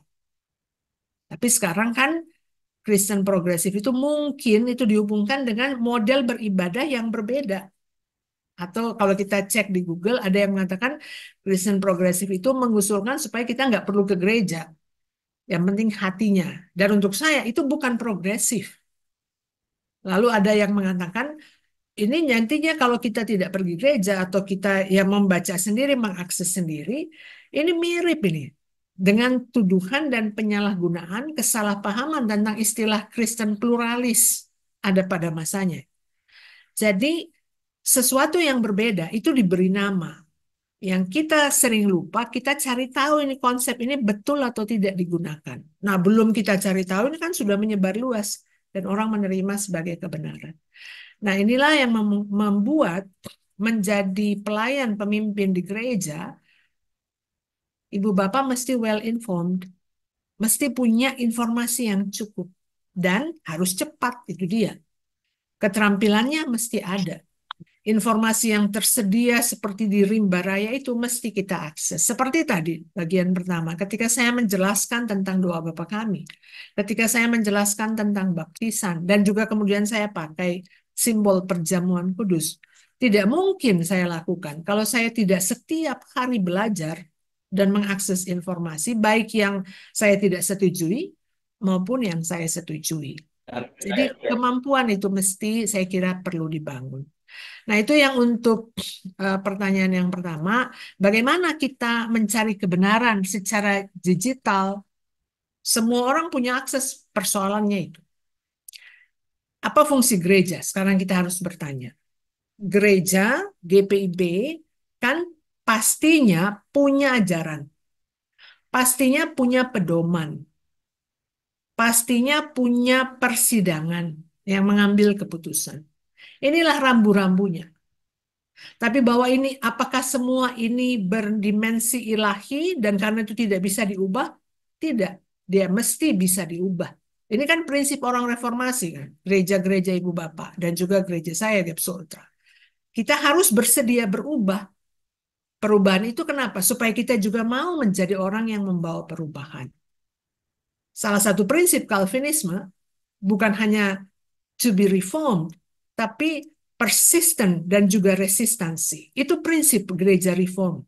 Jadi di tengah daya yang sangat kuat membuat kebenaran itu menjadi sangat beragam, gereja GPIB dari prinsip reformasinya mesti membangun spiritualitas resistensi itu, tapi ternyata nggak cukup. Ilmu pengetahuan terkini dari studi tentang mental health memberi kita informasi pentingnya resiliensi. Maka di bagian akhir tulisan saya tulis itu tentang resiliensi. supaya kita tidak patah ketika ini masif sekali Ibu Bapak. Ibu Bapak mau tinggal di mana di ujung Indonesia ini, tidak ada yang bebas dari informasi yang luar biasa masif. Bukan hanya pada presbiter, tapi pada anak-anak kita. Dan kalau kita lihat kejadian beberapa minggu lalu kalau nggak salah, kekerasan seksual, pembunuhan yang dilakukan oleh 3 anak laki-laki pada 1 anak perempuan, di situ disebut bahwa anak laki-laki ini adalah anak-anak yang mengonsumsi film-film pornografi yang diakses dengan sangat mudah dari gadget mereka dengan aplikasi. Lalu kita bagaimana mencegahnya? Dan kita tahu pengaruh film seperti itu pada otak yang belum tumbuh dengan baik pada anak-anak. Ini salah satu tantangan dan tidak main-main untuk kehidupan kita sekarang. Lalu bagaimana dengan penggunaan Alkitab? Sebenarnya saya tadi ada di slide saya, Ibu atau Bapak yang dari GPB Penabur. Eh, Sebentar ya, supaya saya share dulu supaya bisa langsung dilihat gitu. Apakah bisa kelihatan? Saya. Nah, di sini dikatakan untuk menjawab pertanyaan Ibu bahwa bukan hanya kita pakai Alkitab di gadget kita atau enggak, tapi dunia digital itu mengubah cara kita mempraktikkan iman kita. Mengubah. Dan gereja mesti siap melihat di mana perubahan itu, apakah perubahan itu berorientasi pada sesuatu yang benar dan mengarah pada sesuatu yang benar. Ingat prinsip reformasi, diperbarui untuk memperbarui, dan juga membangun daya resistensi, pertahanan, perlawanan, tapi juga resiliensi atau tidak. Itu prinsip yang bisa dipegang. Nah, di dalam apa yang saya kutip ini dikatakan bahwa ternyata kalau kita baca, dan ini pasti subjektif, karena saya tidak kuat membaca Alkitab di gadget. Dan saya orang zaman dahulu, mesti membaca Alkitab di buku Alkitab itu. Karena saya sering mencatat, sering merefer, maka Alkitab saya itu ada yang bersih untuk dipamer, ada yang memang untuk studi. Dan kalau saya sedang baca, itu saya tiba-tiba teringat dan berefleksi, itu pasti saya harus tulis. Nah, itu saya tidak dapat di dunia digital. Tapi anak-anak sekarang, orang-orang generasi milenial, Gen Z juga, mereka adalah generasi yang dibangun dengan semua kecepatan ini dan semua akses yang harus singkat. Anak-anak zaman sekarang tidak punya daya tahan yang cukup 30 menit saja untuk duduk diam membaca. Kalau bacaan itu satu jenis, buku misalnya. Itu dalam 30 menit, itu sekian ribu informasi yang beda, itu mereka harus akses. Berarti salah satu yang harus dilatih gereja, bagaimana anak-anak kita, orang muda kita sendiri, bisa kuat seperti sekarang Ibu Bapak duduk kan. Coba orang muda yang di apa yang Gen Z berhadapan dengan saya bicara sekian jam, tidak akan kuat mereka. Di mana persoalannya? Bukan persoalannya pada mereka, tetapi bahwa otak mereka itu memang ketika mereka lahir, tumbuh, berkembang, otak mereka itu dibentuk oleh informasi yang harus cepat, singkat. Di mana masalahnya untuk kita, bukan hanya untuk gereja, tapi dunia pendidikan. Lihatlah nanti, 20 tahun kemudian Ibu Bapak. Nah, lalu katanya menurut informasi ini, kalau kita membaca Alkitab, teks itu di dalam gadget kita, akan memengaruhi cara kita menginterpretasi atau memaknakan teks itu. Nah, mungkin kita bisa uji coba. Usulan saya, ketimbang saya memberi jawaban langsung apa yang harus, apa yang tidak, baik juga sebenarnya jika ibu bapak em, apa namanya mengadakan kegiatan dengan warga jemaat dari beda usia dan meminta kesan mereka. Apakah berbeda kalau membaca Alkitab di gadget dengan di buku Alkitab itu sendiri? Di sana baru bisa dicari tahu dimensinya. Kalau saya sepakat dengan yang tadi saya kutip, untuk saya sendiri pengalaman saya pribadi, kalau membaca Alkitab di gadget itu saya tidak dapat apa-apa, kecuali saya membaca aja. Mungkin karena ada kebiasaan dan otak saya juga dibentuk seperti itu. Tapi untuk anak-anak sekarang mesti diajak bercakap, dicarikan solusi. Dan kalau ada apa namanya pendapat-pendapat yang baik, yang lain tentu baik untuk dipercakapkan. Nah, ini lalu pertanyaan dari Batam. Oh, dari Vikaris Resari Yoga. Ini mahasiswa saya dulu. Semoga dia baik-baik saja di sana. Nah, em, betul bahwa ada pemisahan yang rohani dan duniawi, tapi sekarang tidak bisa lagi. Tadi saya sudah beri contoh bahwa dunia digital itu sudah masuk meresap, bukan hanya di ruang ibadah gereja, tapi di dunia paling personal kita. Apa yang terjadi hari ini, orang kan bisa segera ya, apa namanya, mendokumentasikannya dan menyebarluaskannya. Di satu pihak, kalau ada kejahatan, itu informasi bisa kita dapat dengan cepat. Tetapi kalau ada sesuatu yang sifatnya konfidensial, itu luar biasa efeknya ketika disebar ke ruang publik. Jadi yang rohani, yang dianggap bukan duniawi itu, lalu tidak punya lagi batas. Dia bisa ada di mana saja. Nah, untuk orang yang membaca Alkitab dengan gadget, ini dia bisa mengatakan, ini saya merasa lebih dekat dengan Tuhan karena saya bawa terus Alkitab saya. Itu kan bisa. Jadi kita bukan mendekatinya dengan mana yang benar, mana yang salah, tapi mana yang relevan. Dan kalau relevansi itu diukur dengan sejauh mana seseorang itu bisa bertumbuh menjadi dewasa dalam imannya, kita ketemu jawabannya nanti. Gitu. Jadi sudah bukan masanya kita datang dengan mengatakan harus ini, harus tidak. Khususnya dengan Gen Z dan milenial itu, kita mesti bercakap dengan mereka. Dan saya hampir setiap hari mendapat pertanyaan itu. Ada yang datang khusus, ada yang menelpon, dan seterusnya. Orang-orang muda yang merasa tidak menemukan jawabannya. Mereka sudah cek di internet dan seterusnya. Nah, kalau ada seperti ini di gereja, bahwa umat yang merasa tidak mendapat respons yang baik juga, yang memuaskan mereka untuk di internet atau di mana-mana pun, dan mereka mau datang kepada majelis jemaat, kepada pendeta. Menurut saya itu momentum yang harus digunakan supaya proses pembelajaran itu juga bisa terjadi. Nah, kalau kiat-kiat tentu saya tidak bisa ya langsung mengatakan harusnya begini, karena sekali lagi pengalaman kita totally berbeda dan juga dengan ibu bapak datang dari berbagai konteks, tapi setidaknya untuk saya dari kampus, doa pati publik tidak boleh terpisah. Dan saya dengan lugas, dengan leluasa, kalau orang bertanya tentang pengalaman saya, semua yang aspek pengalaman sebagai orang Kristen, bukan hanya sebagai pendeta, itu saya tuturkan. Bukan dalam rangka mengatakan saya lebih baik, tetapi orang melihat gitu, akar dari pengalaman itu dan respon saya. Nah, apalagi ini yang dari Balikpapan ya, tidak ada ruang yang memberikan eh, kesempatan untuk orang-orang muda gitu, untuk mengidentifikasi apa sih sebenarnya kebutuhan mereka dan bagaimana seharusnya gereja merespons kebutuhan mereka di tengah-tengah digital, era digital. Lalu program intergenerational ini sangat penting.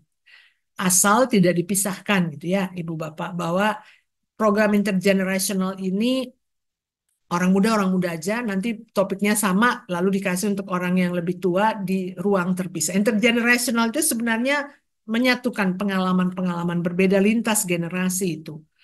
Dan yang kita lakukan sekarang, kalau dilakukan lagi bersama tadi, dengan warga jemaat, orang muda, dan seterusnya, kita akan dapat kekayaan yang mungkin kita tidak pikirkan selama ini, tetapi dari pengalaman mereka. Kenapa misalnya? Bagi orang muda, membaca kutipan Alkitab singkat-singkat itu menguatkan. Ketimbang mendengar khotbah pendeta 15 menit, 20 menit di gereja. Itu tadi.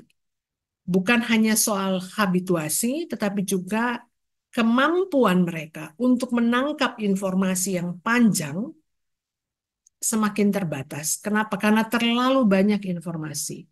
Nah, mungkin di beberapa gereja ya, saya kira di GPIB juga, tapi yang saya pernah lihat di salah satu jemaat GKI, mereka buat ini adaptasi mereka.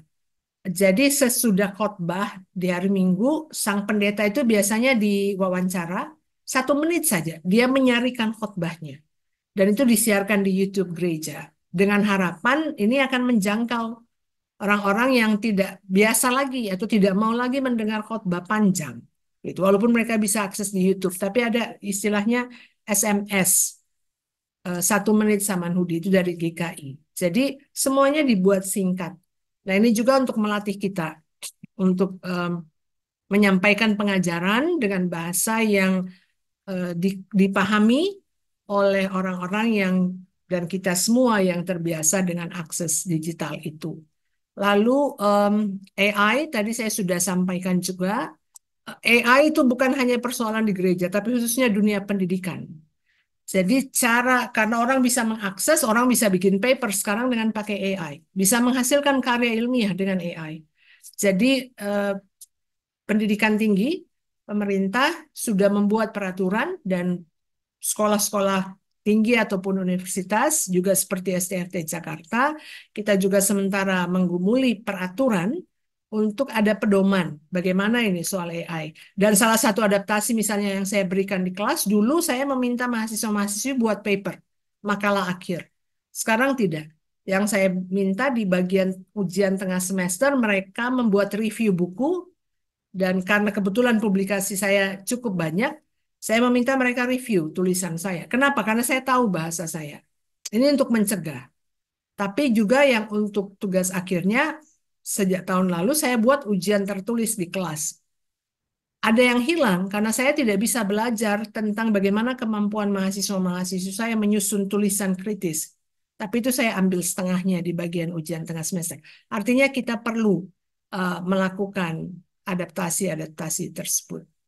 Nah, itu dari saya, Pak Pendeta. Semoga saya sudah lihat semua tadi yang untuk em, bagian yang tertulis. Ya, terima kasih Bu Pendeta Septemi. Berapa sudah siap lagi untuk sesi yang kedua? Silakan dari GPIB Maranatha Denpasar, lalu lanjut GPB Gideon Jakarta, dan nanti yang ketiga GPB Jatipon Bekasi.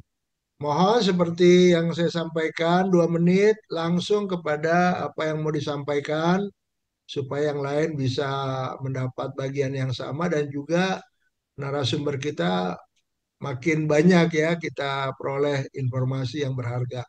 Silakan Pak. Baik, terima kasih Ibu Pendeta dan Pak Pendeta. Saya Patar dari Maranatha Denpasar. Ya. Pertanyaan pertama saya mohon bisa dijelaskan secara singkat dan gamblang ya.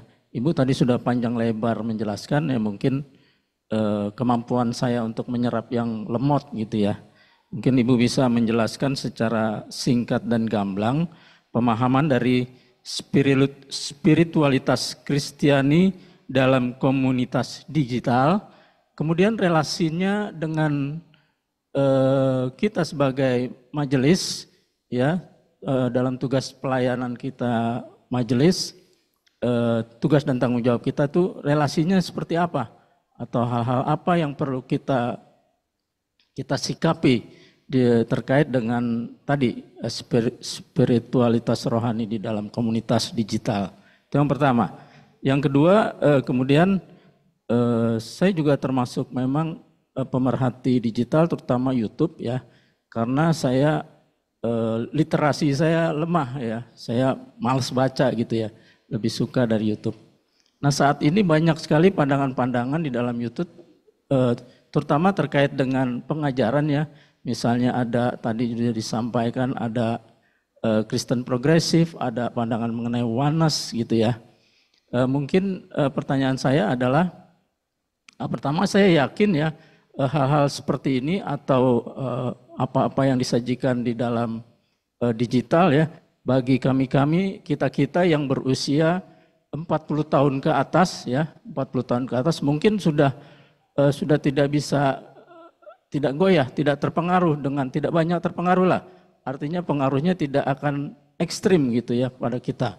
Mungkin ini pengaruhnya akan besar pada komunitas Gen Z atau milenial begitu ya. Nah barangkali ada nggak ya, saya membatasinya kepada kita GPIB saja ya, karena kalau nasional tentunya banyak ya kasus-kasusnya. Ada nggak kita data-data kita ya, data-data, punya nggak kita data pengaruh-pengaruh dari digital ini bagi komunitas kita yang GPIB, yang Gen Z atau milenial gitu ya. Kemudian atas banyaknya permasalahan ini barangkali rencana aksi atau aksi-aksi apa yang sudah GPIB lakukan ya. Terkait dengan pandangan mengenai Kristen progresif ini sudah pernah dilakukan seminar ya, seminar di Maranatha Denpasar, tetapi ternyata pesertanya itu hanya orang-orang tua gitu ya, orang-orang tua yang saya pikir pengaruhnya Pak, tidak sudah justru. cukup Pak ya tanggapannya Ya, Pak. oke, baik, terima Ya, kasih, itu aja kasih. Bapak Ibu ya. Ya, Terima lanjut kasih. GPB Gideon. Salam kenal Ibu Pendeta STEMI. Salam kenal, nama saya Beni Sitorus. Saya salah seorang majelis di praktisi IT, Ibu. Saya izin bertanya, ada dua pertanyaan. Yang pertama adalah bagaimana pandangan Ibu Pendeta secara teologi bila peran dan tugas diaken, penatua, dan pendeta saat melayani ibadah minggu online itu dengan menggunakan teknologi AI, dengan menggunakan teknologi robotik, artinya bukan hanya secara paper, tetapi secara robotik, ada fisiknya. Tetapi itu juga menggunakan algoritma yang sudah mumpuni dengan, ya tujuannya adalah dengan mengikuti rekomendasi research and development under Synode. Jadi saya mikirnya adalah mikir forecast, apakah ada kemungkinan di 20 tahun ke depan teknologi ini bisa berguna tanpa kita harus deny dulu teknologi ini, kita langsung anti teknologi kalau ini bisa dimungkinkan untuk GPB sama-sama berpikir bahwa ini bisa menjadi research and development untuk pengembangan gereja itu sendiri. Nah, pertanyaan yang kedua adalah bila hal ini memungkinkan 20 tahun ke depan atau 15 tahun ke depan, bagaimana juga cara monitoring yang baik? Demikian Ibu Pendeta, Pak Pendeta Stephen. Terima Ya, baik, terima kasih. kasih. Baik, kepada yang lain tolong multimedianya disiapkan ya supaya waktu kita efektif. Jabar 2 Cipecang, silakan Pak. Dan terakhir nanti dari Siloam Jakarta Barat. Pak, masuk. Itu sih bang. Ya.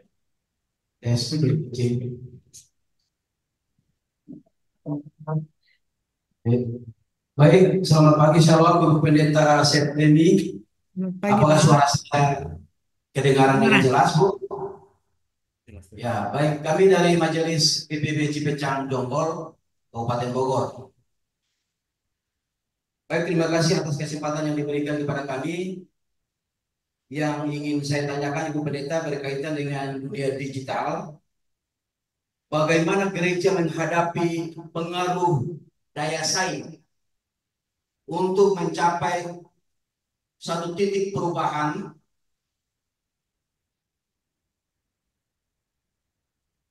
dengan adanya dunia digital. Saya ulangi Bu pertanyaannya, bagaimana gereja menghadapi pengaruh daya saing untuk mencapai satu titik perubahan dengan adanya dunia digital. Terima kasih Bu Pendeta. Ya, terima kasih. Terakhir GPB Siloam Jakarta Barat. Silakan Pak.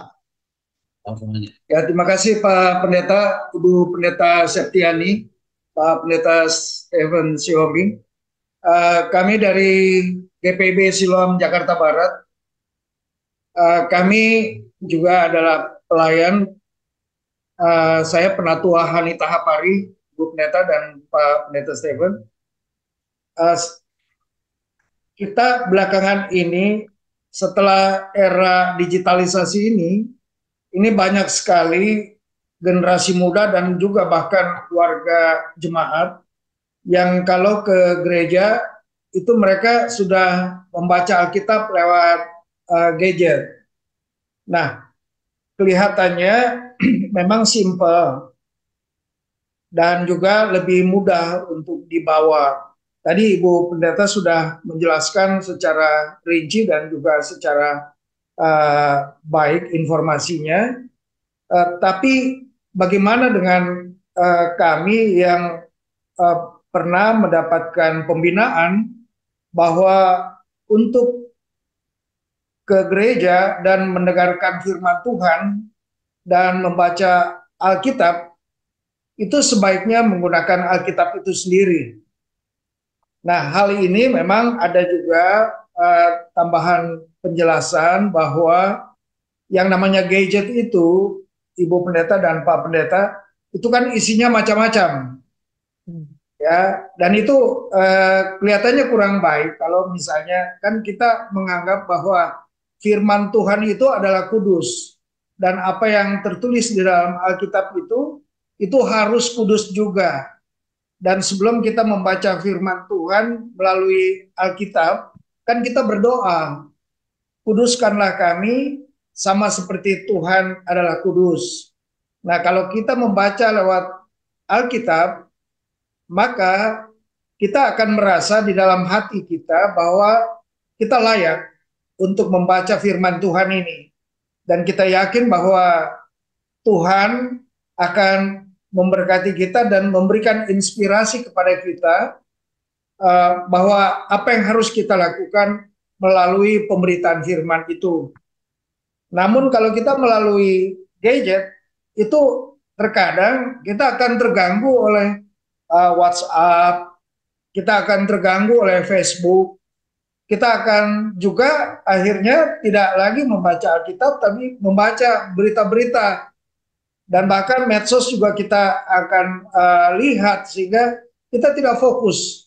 Kita tidak fokus lagi. Nah, pertanyaannya Ibu Pendeta dan Pak Pendeta, apakah gereja itu boleh menyampaikan kepada jemaat sebaiknya warga jemaat itu membawa Alkitab? Karena Alkitab itu adalah buku yang khusus, tidak ada isi yang lain. Itu isinya hanyalah firman Tuhan yang kita yakini kebenarannya. Kalau tidak boleh, bagaimana dengan generasi muda yang sudah terbiasa mereka? Dan mereka juga kelihatannya mereka mudah untuk men-searching. Seperti sekarang terjemahan Alkitab yang terbaru pun bisa mereka searching dari Google. Nah, demikian kalau seandainya kita tanyakan apakah kamu sudah mempunyai Alkitab, mereka bilang kami bisa searching itu di Google dan kami cukup lewat handphone kami. Secara praktis itu boleh kita lakukan. Tapi kalau secara ibadah, itu kalau saya berpendapat sebagai pelayan sebaiknya kita membaca melalui buku Alkitab itu sendiri. Demikian mungkin bertanya, tapi juga sekaligus saya menyatakan bahwa sebaiknya tidak membuka handphone untuk membaca Alkitab. Demikian Ibu Pendeta dan Pak Pendeta, terima kasih atas kesempatan yang diberikan. Tuhan Yesus memberkati. Ya, baik, terima kasih kepada Bapak Penatua Hani. Demikian Ibu Pendeta Septemi, beberapa penanggap sudah menyampaikan apa yang menjadi pikiran-pikiran mereka. Silahkan. Ya, baik. Terima kasih banyak Ibu Bapak yang sudah menyampaikan pertanyaan ini. Pertama, karena kita sudah di sesi akhir ya untuk tanya jawab kita. Sebenarnya kalau kita bertemu langsung gitu ya, tidak dalam ruang virtual, ada banyak pertanyaan Ibu Bapak itu yang saya bisa respons dengan langsung memberi contoh. Contoh artinya karena saya terbiasa dengan spiritualitas yang menubuh itu seperti apa. Nah, sekarang marilah kita lihat ruang ini, walaupun memang modelnya tanya jawab ya Ibu Bapak menanya dan saya menjawab. Tapi kalau nanti ada di antara Ibu Bapak yang untuk sesi kedua ini mau menyampaikan masukan, saran, pengalaman, mari. Tuh, supaya, karena saya menyadari keterbatasan saya bukan pendeta jemaat, saya di kampus. Dan saya tidak pernah punya pengalaman sebagai presbiter. Jadi tolong ini dilihat. Keterbatasan tapi sekaligus kebebasan saya untuk memberi masukan kepada Ibu Bapak. Nah, tadi dari GPIB Maranatha di Denpasar, kalau saya mau buat singkat ya, Bapak, dan semoga ada kesempatan Bapak bisa membaca lagi tulisan yang sudah saya buatkan itu. Spiritualitas Kristiani dalam komunitas digital, jawaban saya adalah spiritualitas yang berdoa, spiritualitas yang mau bermurah hati dan berbela rasa, dan spiritualitas yang menyatakan doa imannya itu di tengah-tengah ruang publik dengan melawan dan menyatakan keadilan, melawan ketidakadilan dan melawan keadilan. Dan bagaimana bentuknya itu tadi yang saya tawarkan. Komunitas yang berdoa, komunitas berbela rasa, dan komunitas publik. Kenapa itu? Karena dengan merujuk pada definisi di bagian awal tulisan saya, bahwa spiritualitas itu adalah pencarian kita akan Allah. Dan dalam iman kita, kita tahu Allah ada bersama dengan kita. Tapi tidak selalu clear dalam setiap hari hidup kita, Allah ada di mana, Tuhan Yesus ada di mana. Dan ini yang membuat ketika Ibu Bapak mengatakan ya sebagai presbiter, dalam tradisi Protestan kan itu presbiter, dia bisa pendeta, dia bisa kemudian mungkin di GPIB merujuk pada anggota majelis jemaat. Dan ketika Ibu Bapak mengatakan ya, maka spiritualitas itu mesti dilihat tidak lagi terpisah. Hanya ketika kita berdoa, entah di dalam ruang ibadah atau di rumah kita. Doa itu adalah inti dari doa Bapa kami, semuanya terjadi dalam hidup real kita sehari-hari. Nah, ini yang menjadi tantangan, karena kehidupan real kita sehari-hari adalah di dunia digital itu. Maka ada banyak tadi, baik yang di sesi 1 mengajukan respons, memperlihatkan sebenarnya tantangan yang segera akan datang ketika kita melihat bahwa spiritualitas Kristiani itu tidak memisahkan dan dia tidak boleh dipisahkan dari kehidupan kita setiap hari, dari seluruh raga kita. Maka di bagian tertentu dari komunitas komuni doa itu, saya memperlihatkan lukisan. Kalau Ibu Bapak melihat bahwa ide ini bisa dipakai untuk pembinaan misalnya di tengah-tengah jemaat, bersama dengan Gen-Z dan seterusnya, dipakai. Mau pakai lukisan yang sama? Boleh. Yang penting dibuat rujukannya, karena ada nama pelukis di situ saya gunakan. Ini saya sudah mulai sampai yang praktikal ya, Ibu Bapak. Lalu kalau anak-anak muda itu lebih senang mengakses yang digital, izinkan mereka berkarya dengan kreativitas itu. Lalu ajak bercakap. Maka peran dari presbiter, peran pertamanya yang spiritual itu adalah pedagogis. Pendidik. Ibu Bapak adalah pendidik. Dan kalau pendidik, maka Ibu Bapak tidak boleh kehilangan informasi, terlambat bahkan tidak boleh. Kenapa? Kita, Ibu Bapak, mesti belajar terus supaya melek digital. Karena warga jemaat terbesar, coba dibuat sensusnya, jumlah yang usianya anak sampai pemuda, saya tidak tahu berapa pengelompokan usia itu kalau GPIB, khususnya mungkin pengguna aktif digital itu usia belasan sampai 30 tahun misalnya. Mereka ini adalah komunitas yang dipercayakan pada Ibu Bapak. Dan peran sebagai presbiter adalah peran pedagogis. Bagaimana itu peran pendidik? Pendidik yang mendoakan, pendidik yang turut berbela rasa, memahami, bahkan ketika orang-orang muda itu mengajukan pertanyaan yang menurut kita tidak sopan, pertanyaan ini kok ditanya terus dan seterusnya. Bersabar. Itu fungsi pastor. Mendengar. Tapi mendengar aktif. Ada yang mendengar tapi tidak memberi perhatian. Mendengar aktif berarti ibu bapak mengidentifikasi kenapa seorang anak bertanya A ketika yang lain sudah sampai pada pertanyaan C. Jangan tuduh dia lamban, jangan tuduh dia malas, tapi karena dia butuh klarifikasi. Dan orang muda itu, kalau dia tidak dipuaskan oleh jawaban, dia akan cari terus. Gereja tidak boleh merasa gerah dengan itu. Karena inilah dunia gereja sekarang. Gereja mesti membangun bahasa-bahasa pastoral yang membuat yang memilih dan mengatakan ya sebagai presbiter adalah orang yang siap belajar, siap menjadi murid, siap. Bahkan ketika kita pikir kita udah tahu nih, belum tentu. Karena dengan perkembangan teknologi informasi, informasi yang kita tidak ketahui sebelumnya muncul, disediakan. Dan oleh karena itu, menurut saya, pertanyaan yang mengikuti tadi dari Denpasar, bagaimana ini? Adakah data GPIB tentang pengaruh digital? Saya tidak bisa menjawabnya, Bapak, karena saya bukan dari GPIB. Yang mesti menjawab adalah Ibu Bapak sendiri. Bisa mengakses pada sinode misalnya. Apakah ada? Kalau belum ada, ini bisa menjadi masukan dari pertemuan kita ini, dari Bapak Ibu sekalian. Perlu ada data.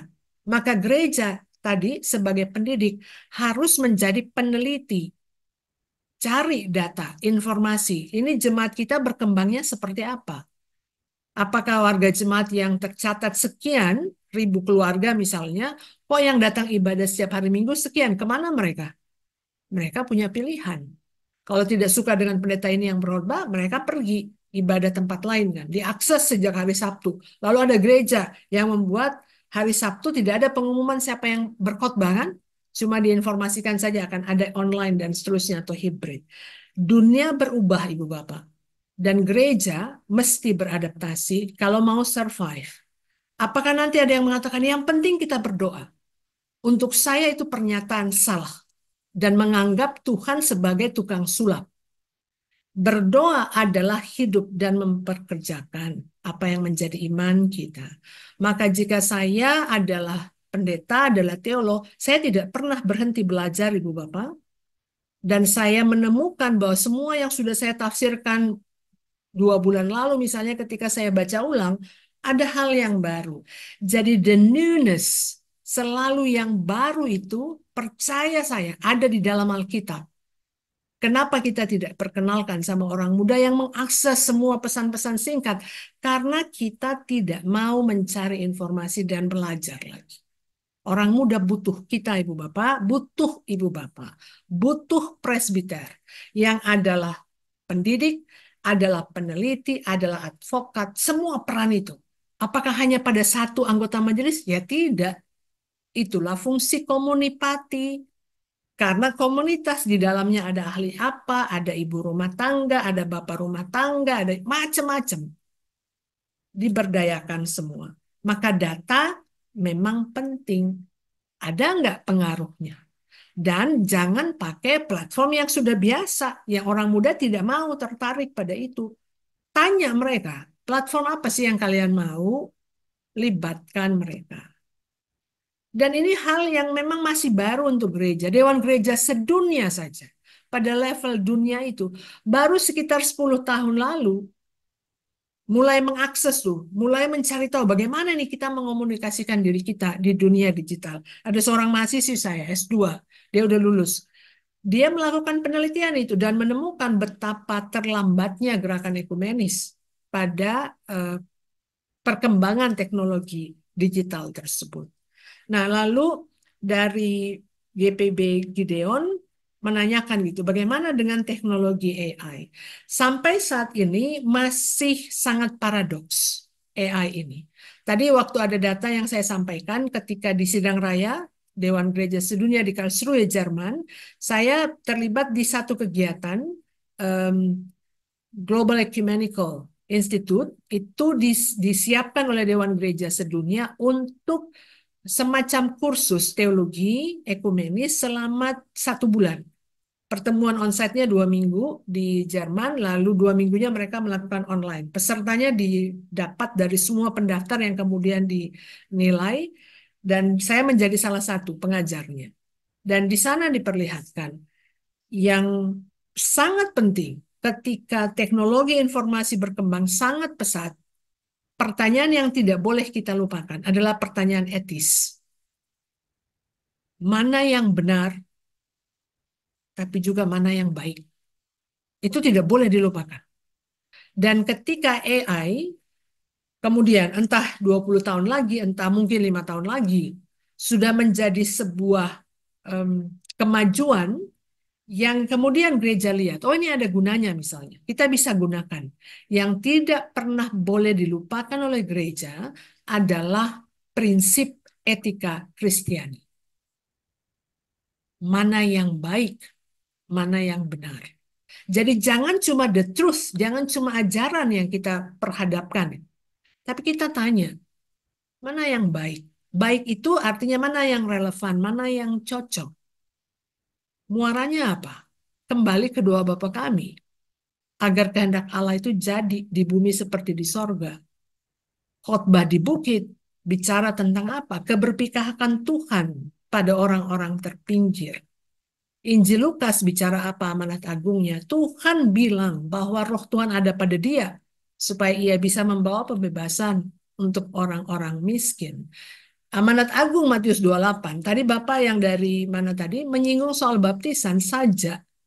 Padahal akhir dari teks itu adalah Tuhan meminta mengajarkan apa yang Tuhan perintahkan. Apakah yang Tuhan perintahkan? Gereja habis baca Matius 28 tidak baca lagi ulang Injil Matius dari pasal 1. Di situ yang Tuhan perintahkan. Bahwa Immanuel, Tuhan adalah dia yang bersama dengan manusia. Dan dua perintah yang lain, kasihilah sesama manusia. Dan Matius 25.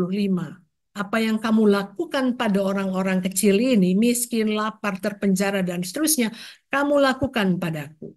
Kalau presbiter bisa meyakinkan warga jemaat, mau dari generasi apapun, dengan platform yang akrab dengan cara berpikir mereka, saya percaya, apapun teknologinya, apapun, mungkin 20-30 tahun, ada yang lebih keren lagi dari AI, kita tetap akan melihat bahwa kita manusia dan kita bukan Allah. Maka kita harus berlaku seperti manusia dan bukan seperti Allah. Itu kan, itu iman kita, itu spiritualitas kita. Maka teknologi tetap harus hanya menjadi teknologi. Yang digital itu tetap harus hanya menjadi yang digital yang melaluinya kita menyatakan this is who we are. Kita adalah orang-orang yang sudah dibaptis. Ini prinsip reformasi, Ibu Bapak. Ini jawaban Martin Luther ketika ditanya pada dia, kamu siapa? Dia nggak bilang saya orang Kristen. Saya adalah orang yang dibaptis. Ini yang kita butuhkan. Pendidik, nabi, advokat, pemberi semangat, pemberi inspirasi, tapi juga orang yang mau tenang, yang bersiap untuk mendengar. Jadi ketika ada perubahan dan seterusnya, ada banyak informasi yang dari Bekasi tadi, ada banyak sekali hal yang kita tidak tahu kan, mana yang benar, mana yang tidak. Ada kebutuhan. Bisakah GPIB, Sinode membuat aplikasi khusus? Untuk saya selalu, sebelum membuat keputusan dan melakukan sesuatu, lakukan riset. Kelemahan gereja kita, melakukan riset.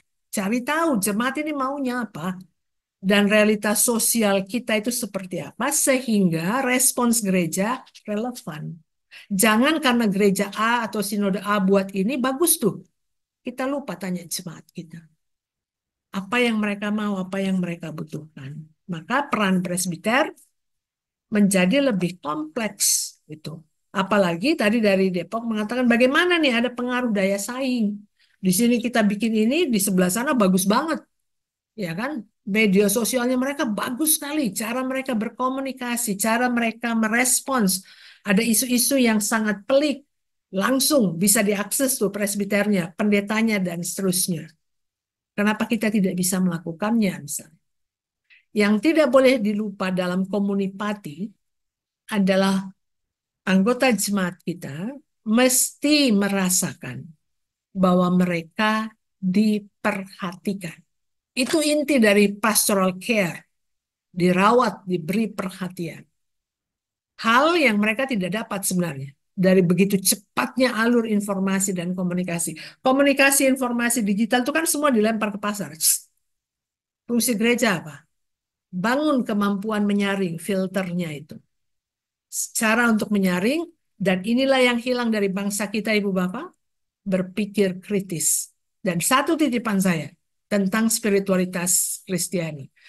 Orang yang spiritual itu adalah orang yang beragamanya rileks, santai dia. Tapi di dalam kehadirannya, semua yang kritis itu, dia berani pertanyakan. Orang yang beragama spiritualitasnya dewasa dalam, tidak gampang menyala apinya. Dia tenang, dia bisa mengolah apapun, begitu banyak informasi. Karena hatinya tenang. Itu kan kata Alkitab di Mazmur kan? Be still, tenanglah, ini aku. Itu kan kata Tuhan kepada Petrus yang mereka melihat Tuhan di atas air. Mereka udah ketakutan, Petrus mau jalan, takut, hampir tenggelam. Kan Tuhan cuma bilang, ego eimi, aku ini. Fokus.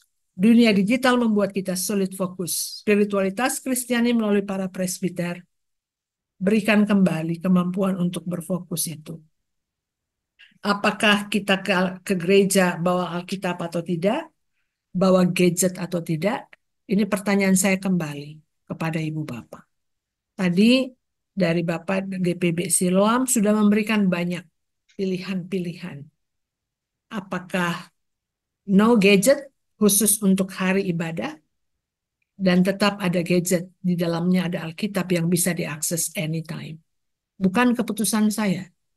Di sini kemampuan komuni publik mengambil keputusan etis, mempertimbangkan semua yang dibutuhkan umat. Dan sekali sudah diputuskan, jalankan. Kemudian dievaluasi. Apakah mudah? Pasti tidak. Jawaban saya yang di pertama tadi, di gadget saya tidak ada Alkitab. Alkitab saya terlalu besar. Jadi kalau saya ke gereja tidak bawa Alkitab, apa yang saya lakukan, Ibu Bapak? Saya mengikuti apa yang dibilang pembaca Alkitab. Dengarkanlah firman Tuhan. Dan saya dengar. Saya tidak ikut baca Alkitab saya. Saya dengar. Ketika saya masih bawa Alkitab kecil saya memang akan ikut membaca untuk memastikan yang dibaca itu benar. Tapi itu saya. Saya secara sendiri. Dan untuk memastikan bahwa pengalaman-pengalaman personal itu menjadi pengalaman komunal, dibutuhkan kesediaan presbiter untuk memimpin, memfasilitasi percakapan-percakapan tersebut sehingga sebuah peraturan adalah hasil kesepakatan agar dijalani bersama, bukan untuk dilanggar. Jadi begitu saja untuk pertanyaan-pertanyaan tersebut yang sudah saya respons. Kembali ke Pendeta Stephen. Ya, terima kasih Ibu Pendeta Septemi. Sebelum saya simpulkan percakapan kita, mungkin dari teman-teman tadi merespon apa penyampaian dari Ibu Pendeta Septemi, jika ada satu dua yang juga bisa ya menyampaikan bagaimana perkembangan spiritualitas Kristiani di era digital ya dalam konteks jemaat, supaya tidak hanya dari pembicara yang menyampaikan apa informasi, mungkin juga ada masukan-masukan karena beliau ini adalah pendidik di STFT Jakarta, bisa menjadi informasi yang berharga juga bagi pengembangan calon-calon pendeta di sekolah teologi. Silakan satu atau dua jemaat jika ada yang mau berkenan menyampaikan pendapat.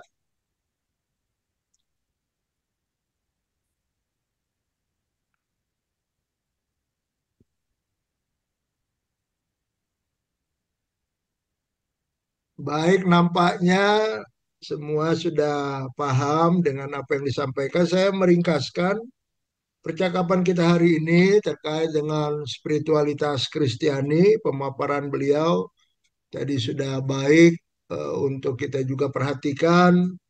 Dan pada akhirnya memang kepada rekan-rekan presbiter sebagai pemimpin dalam kehidupan komunitas, betapa memang penting peran selaku pendidik, ya, pendidik yang dikatakan dalam pelayanan pastoral kita mendoakan, tapi juga memiliki bela rasa, mendengar dengan aktif dan menggunakan bahasa-bahasa pastoral tidak hanya kepada katakanlah generasi baby boomer, generasi Z, tapi juga generasi yang terbaru ya, generasi alpha, generasi milenial, dan pertanyaan-pertanyaan kritis ya dari orang-orang muda, mungkin bagi kita yang terlalu lama ya untuk dengan pakem-pakem yang sekarang berlangsung, kita harus merubah memang untuk tetap berpikir kritis, untuk tidak segera menolak, dan pertanyaan etisnya tadi disampaikan kepada kita mana yang baik dan mana yang benar ya, termasuk juga tadi penggunaan Alkitab digital di handphone. Memang lembaga Alkitab juga menyediakan khusus ya Alkitab digital tanpa aplikasi lain. Itu pun sebenarnya bisa. Dalam kerangka bergereja, GPB sudah menetapkan juga penggunaan Alkitab digital di kalangan warga jemaat diperkenankan, tapi untuk presbiter dalam tugas-tugasnya menggunakan Alkitab cetak. Tadi juga Ibu Pendeta sudah mencontohkan pada diri beliau. Silakan saja Bapak Ibu, kalau memang penuh dengan buku cetak berarti sama sekali tidak ada aplikasi Alkitab di handphone. Sehingga memang kita membawa, atau juga tadi beliau juga contohkan mendengar ketika pembaca Alkitab menyampaikan apa yang menjadi bagian bacaan Alkitab pada ibadah. Lalu juga tadi diingatkan tentang misi Kristiani ya. Bagaimana tidak hanya bicara tentang Matius 28 tapi juga Lukas 4 ayat 18.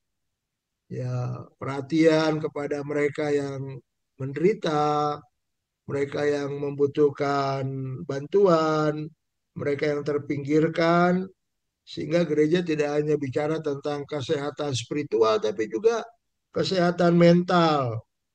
Terakhir beliau katakan bagaimana gereja perlu menyaring ya banyak informasi yang kita terima, tetapi bukan berarti kita lalu gagap ya. Gereja harus menggunakan kecerdasannya, dan ketika gereja mampu bersikap kritis, maka sebagai pemimpin-pemimpin rohani, spiritualitas Kristen akan menjadikan kita menjadi umat atau anak-anak Tuhan yang mampu untuk melihat fenomena atau perkembangan-perkembangan yang berlangsung sekarang 15 tahun, 20 tahun dengan sikap rileks, dengan tenang, sebab kita tahu ada kehadiran Tuhan dalam kehidupan kita secara pribadi maupun juga dalam kehidupan komunitas. Terima kasih kepada Ibu Pendeta Septemi, luar Terima kasih, biasa. Pendeta Stephen, Sekali luar lagi, biasa. tadi beliau juga sudah sampaikan ada bagian-bagian yang mungkin nanti kita kembangkan di tahun akan datang ya Ibu Pendeta Septemi, menyangkut pendampingan pastoral. Buku beliau kembali lagi saya informasikan, Kemurahhatian dan Trauma, itu bagus jika ada yang mau mempelajarinya untuk juga kita makin kaya ya dalam pengetahuan dalam pelayanan. Bapak Ibu bisa ya, bisa bergabung jika memang membutuhkannya. Sekali lagi terima kasih kepada Ibu Pendeta Septemi. Mari kita beri emoticon. Silakan Bapak Ibu untuk Terima apa kasih yang banyak, sudah Ibu kita Bapak. hasilkan pada hari ini. Tetap sehat Ibu Pendeta Septemi. Tetap setia melayani calon-calon pendeta, para teolog Indonesia, sehingga gereja terus menikmati bagaimana penguatan dalam karya pelayanan yang di tengah perkembangan teknologi yang makin cepat itu.